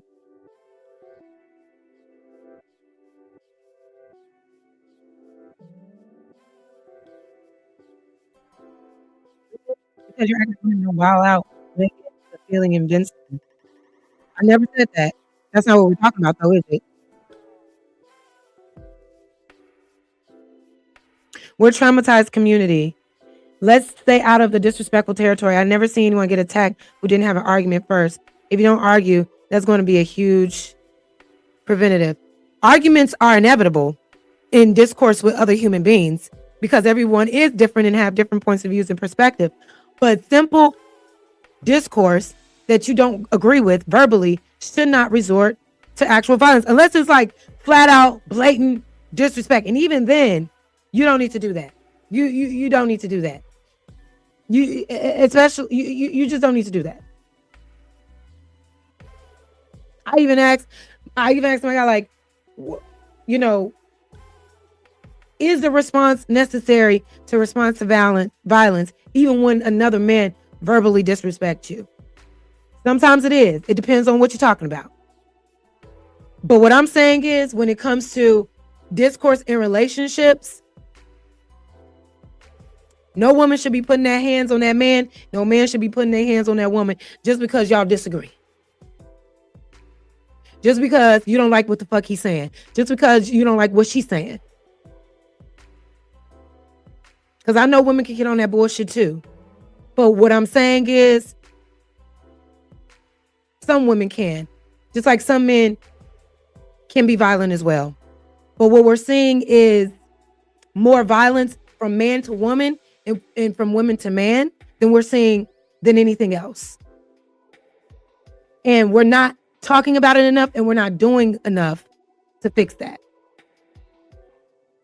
We're making too many excuses and not figuring out preventative measures. So let me just play this video real quick because I thought it was freaking stupid. Shout out to Angry Man. He is always angry. He lives up to his name. The bottom line is this, regardless. So this is his response to the African nation.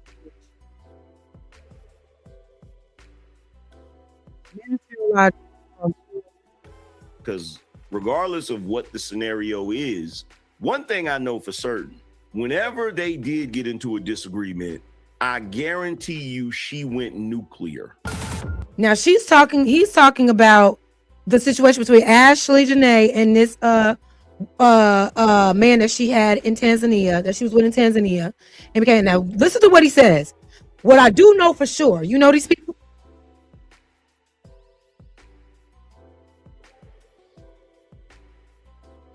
Why is the assumption that whenever they got into it, she was the one that was going off the rails? Where are you getting that from? Already villainizing the dead woman. The woman that is no longer here with us. That is allegedly could have been unalived by her partner. More resources are coming out. And it's looking like he did it. But instead of sticking with the facts, he's like, I guarantee, I know for sure. You don't know though. But see how harmful that is? Totally absolving what could have happened to that woman and putting the blame on her to make it seem like she probably was going off. But let's continue.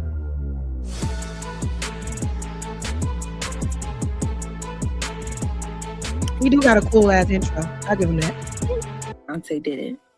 But now that they release new information, I don't think he did. Because they said they got into an altercation, right? And they had to, they put them in separate rooms because people were complaining about the noise. So I'm assuming heated argument, screaming, yelling, whatever. So in my mind, I'm like, if he wanted to do something to her physically to, end her, he would have. And also that's been debunked. They were never placed in separate rooms. More people are coming out that worked in that resort. They were never even placed in separate rooms. But let me jump to what his response is. Ruling out the fiance, but I definitely... I not tell you guys that they were going to start making excuses for this man. Didn't I tell you that eventually they're going to try to give him the benefit of the doubt? They're going to try to come up with some ridiculous reason as to why he probably didn't do it. Because look, even Stevie Wonder, Ray Charles can see what's going on with this case. Okay, it ain't no mystery. We don't have to do no intellectual leaps to understand what took place, right? But look at all the intellectual leaps you're going to do to try to villainize a dead woman. But the problem, as I've addressed before, is these individuals and their worship of William Cartwright. Okay. So now, one thing you got to know about about Angry Man, he's going to make a reference to a movie, to some fucking Marvel film, some fantasy lords and kings and dragons. Like, that's his bag. That's his bag. So now he's saying, this is what you get when you want to be a black woman looking for a Cartwright. You remember where that came from, right? The Family That Prays, where Sanaa Nathan was playing a married woman who was cheating on her husband with her white male CEO. This is what he's doing in reference to a dead woman. This is Manosphere logic. You're never going to be William Cartwright. It's that complex, right? And I have to quote the late great David Carroll, where he basically said that these individuals, their skin gives them the ability. I love this comment. Thank you so much, Piper. Thank you for tapping in. She says, what's sad is the red pill therapist highlights black women causing black men to lose control. What about black men versus black men? No women involved. Exactly. Exactly. It's the nature. It's the crashing out. To be absolved of a multitude of sins, according to the women of the community, or those that actually practice divesting, swirling, or whatever, right? And trust and believe, it's gonna get worse as things So he's saying, now we just looked at a case where the man tried to unalive the black woman he was with or was divorcing him and all of them kids. Wasn't safe for the black man. Now he's saying this is what you get because you tried to get outside your race. But the outcome is still the same. The black woman is getting shot. So what did we say, Angry Man? Continue to march, continue to move forward, and time continues to march on. I guarantee you're going to see more black women come out to try to make excuses and justify all of this foolishness, because William Cartwright deleting this woman does not fit their narrative. It doesn't fit what they're trying to pursue or what they're trying to accomplish, right? Because they are quite frankly willing to risk their lives in the pursuit of this ideal. So what this asswipe is saying is that Ashley Janae somehow knew that one day that this man was going to unalive her, but she risked it anyway because she wanted access to a certain lifestyle he can give. This is what he's saying. Villainizing a victim of domestic violence, allegedly. He's saying because she dated up and dated outside of her race, she should have known that this was going to happen. I'm sorry, what? That all other men are better than black men. Doesn't matter, clearly, because the black men are doing the unaliving too. So doesn't matter. But aside from that, we actually have some updates. If you are tuned in to the Ashley Janae situation, listen to what I'm about to tell you, because I just was scrolling and heard a woman who is a whistleblower in Tanzania spilling all the tea. And this is deep, y'all, so just bear with me for a second. So apparently when they were staying in the first hotel her at night, vacate, he's going out night, basically get arrested in Tanzania. I don't know how true this is. I actually did see a video where a woman, an African woman, was talking about this as if she was a whistleblower. But I did see someone in the comment section saying that she was a medium. So I'm hoping that's not what it was. I'm hoping it's not a person that's a medium. Basically, I know what happened, right? I'm hoping that this was a whistleblower, because if this was a whistleblower, if this was someone that was in the hotel staff that had all of this information, it would make things make a lot more sense. In fact, it would line up with the theory that I told you guys yesterday on the live stream, where I said I feel like, something jumped off between the two of them, but not something that was just one way. I feel like he was doing something that caused the problem. Of course it's not just one way. And then she was also doing something that caused the problem. And even though it's not the same scenario, because my thing was, I'm like, well, maybe he admitted that he brought other women to that resort. And so remember, there was a theory that he had other women on the resort, et cetera, et cetera. That's what he's talking about. Was and she got upset about the fact that he brought her there to propose to her when he's brought numerous other women to that resort. That's my theory, right? But my other theory is that it's possible that she confessed something that maybe she was, And where do you get this theory from? We're out of this whole situation where you get the theory, well, she probably confessed something too. Where are you getting that from, Angry Man? Why is that in consideration when the only things we know is what you just heard? There were other women involved on his end.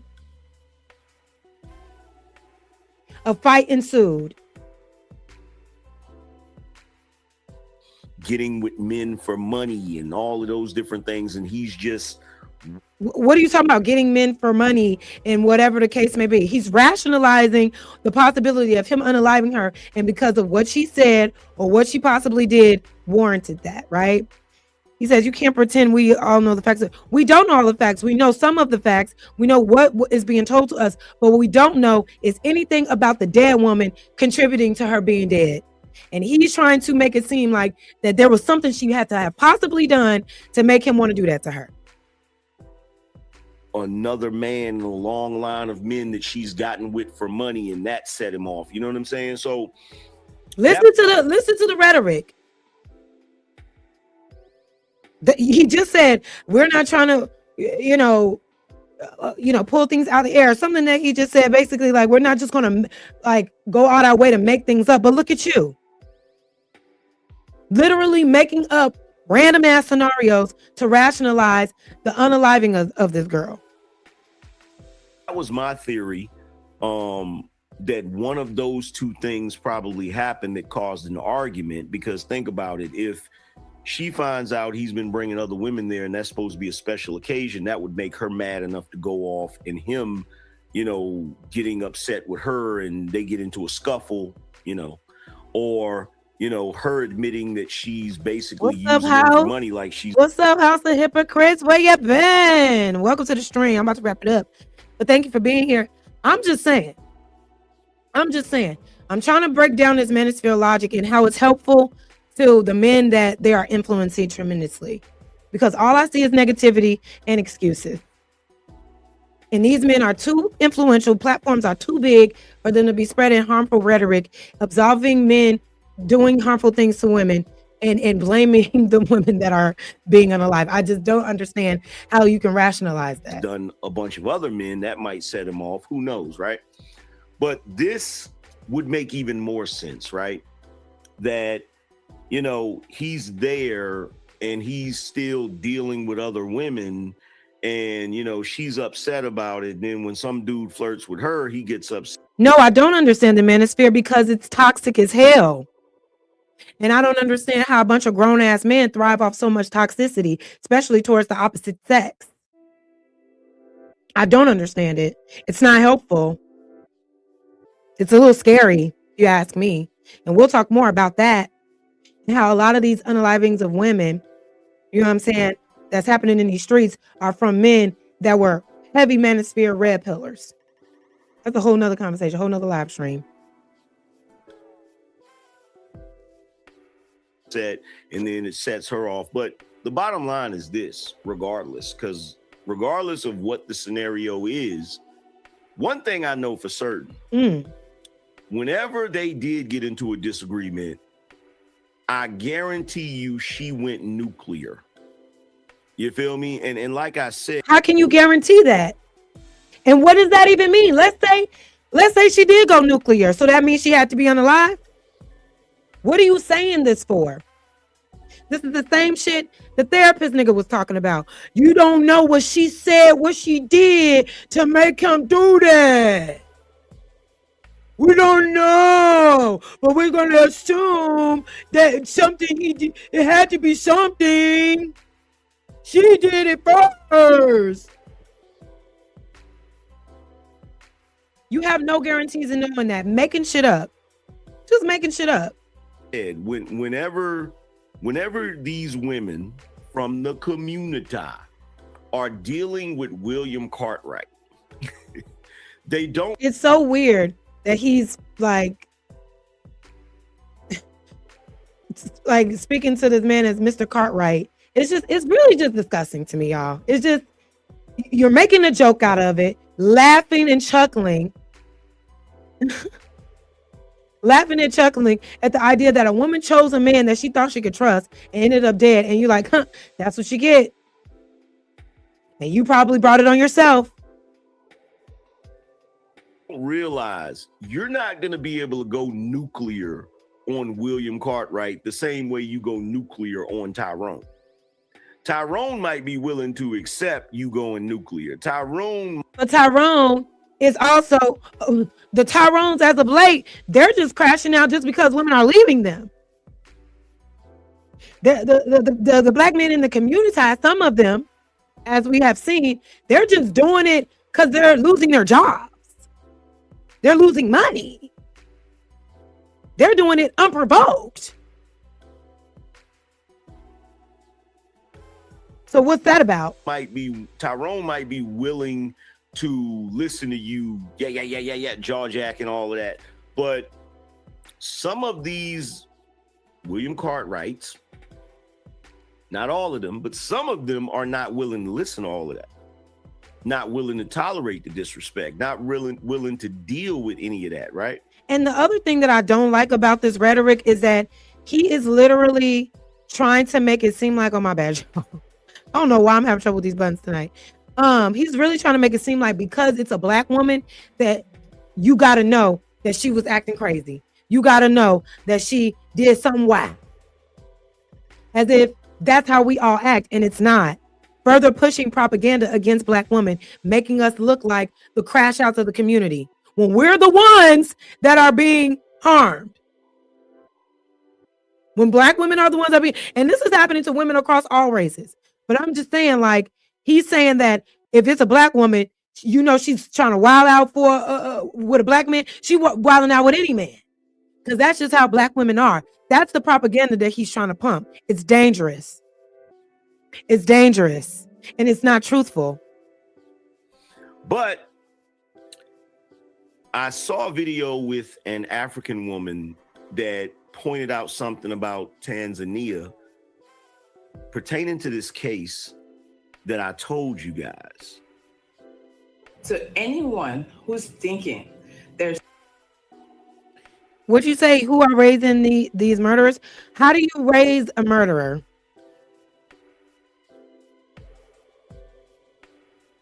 When y'all say shit like this, what is it that is being done to raise an actual murderer? Because murderers have had one parent home, whether that's a mother or father. They've had 2 parent homes. Murderers tend to come out of any type of home life environment. Because I know that's where y'all was going. It's the single mothers, once again, finding a way to blame women. We'll never figure it out like this, y'all. We'll never figure it out. House of Hypocrite says it's always a ringing cause for someone committing crimes like this. We will always speculate who said why, but her being unalive because of whatever don't sit right at all. Exactly. Always be a cause, but what we should never be trying to blame the person that's being unalived. The victim is never at fault. I don't do that. I can't rationalize that those babies are at fault for being, you know what I mean? I can't get behind that one. something gonna be done in the Ashley Janae case in Africa, trust me, you are for a rude awakening. Nothing gonna happen. Not unless the US government, State Department take charge of that whole investigation. That death is gonna go just like that. It's gonna be swept right underneath the rock. I'm tossed around, and the That's next true. day, it all gonna come of this. And unfortunately, because it is a white tea man, not much is going to happen. Not much is going to come of it. But to enjoy that outcome, what's problematic for me. And it's too many black men in this manosphere space that are relishing and enjoying seeing women, specifically Black women, being hurt, being unalived, being talked about, being shamed, even in death.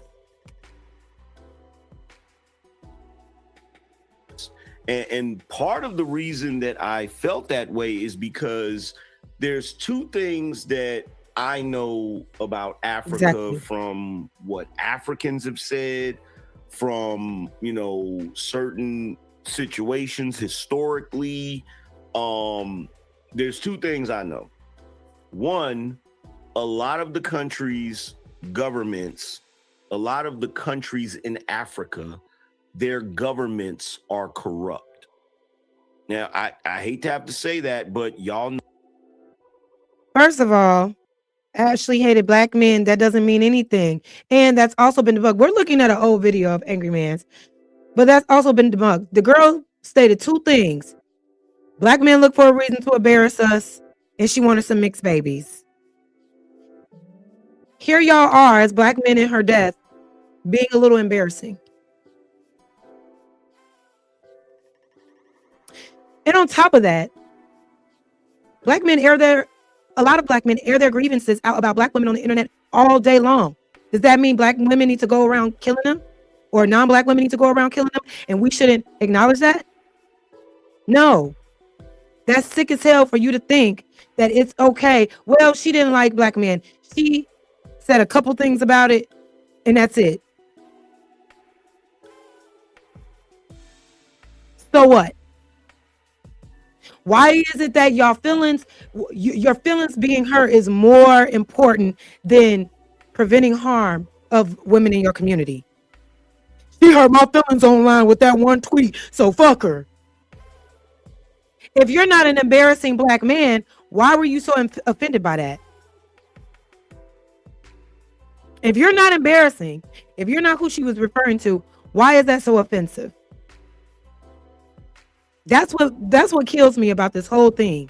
Y'all care more about tweets and oh, it wasn't 90 million, it was only 90 million views or whatever the case may be. Y'all so worried about the wrong shit. And none of it is stopping what's happening currently. Right? So I'm gonna play a little bit more of this. We're gonna wrap this thing up. Make sure y'all hitting that like button. Thank y'all so much for being here, rocking out on this Tuesday. Shout out to y'all. We'll finish this up and get up out of here. No, it's true. The other thing is they don't value life. In my humble opinion, they don't care, especially for someone that is considered a foreigner or someone that's not from there, right? You don't think that white T man knew that? So why not talk about him and why he took her there? Why not talk about the reason why he took her to that specific place? If what you say is true, Angry Man, if what you say is true, then why did he choose that place to take that woman? Why is that not a theory? Because what you're ultimately saying is that man knew what he was doing. If what you're saying is true, why not talk about why he chose that place? You don't see that problem? You don't see that to be problematic? How that's a little suspect? A corrupt nation, don't care about foreigners. He took her there. They know her on that resort. Nothing about that though. Okay. Unless they're like, I'm not gonna get into all of that. But I knew that them coming on to social media and saying, oh, they're doing an investigation and whatever. I'm like, yeah, right. They ain't doing no damn investigation. They've probably already ruled it, a suicide, and that's just the end of it. And I'll tell you another thing too, that I believe personally.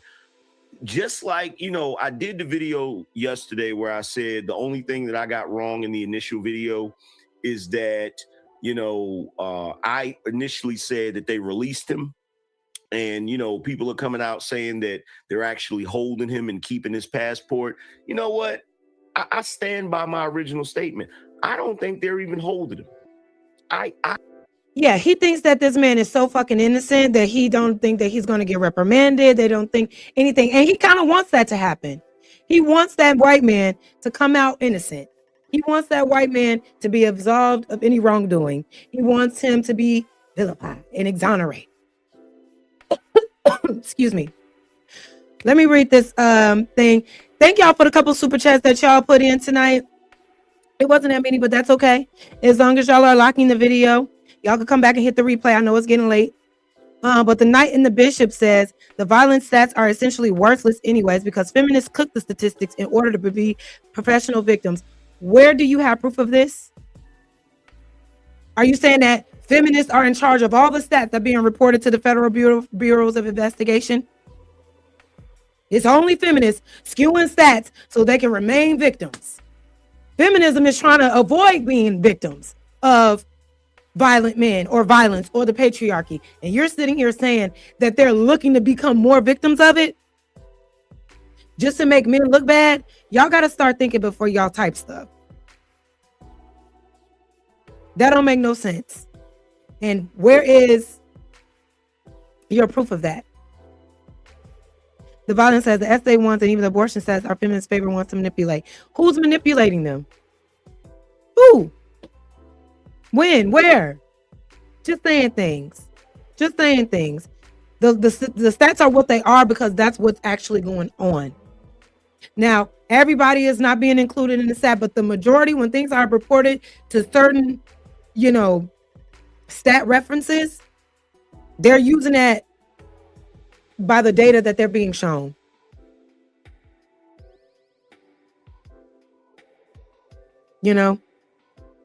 That's just it.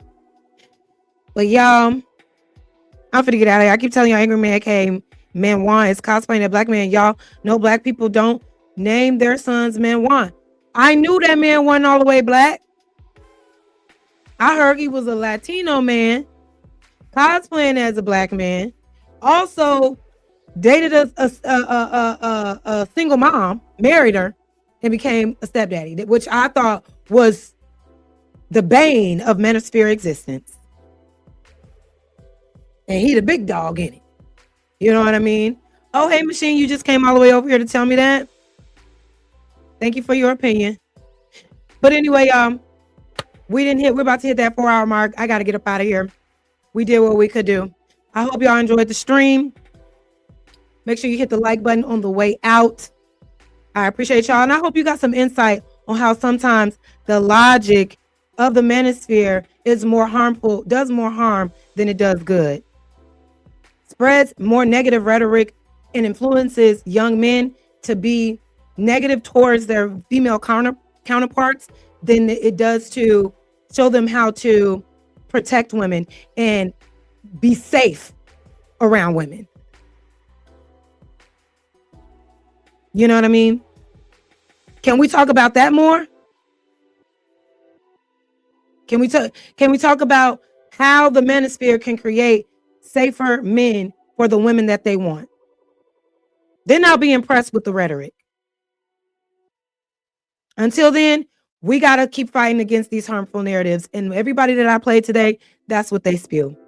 Sorry, I know they're going to be on my ass, but at this point, I don't care. But we got a lot more to talk about moving forward.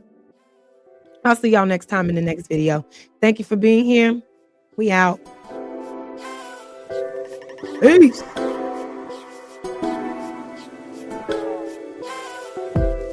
Bye.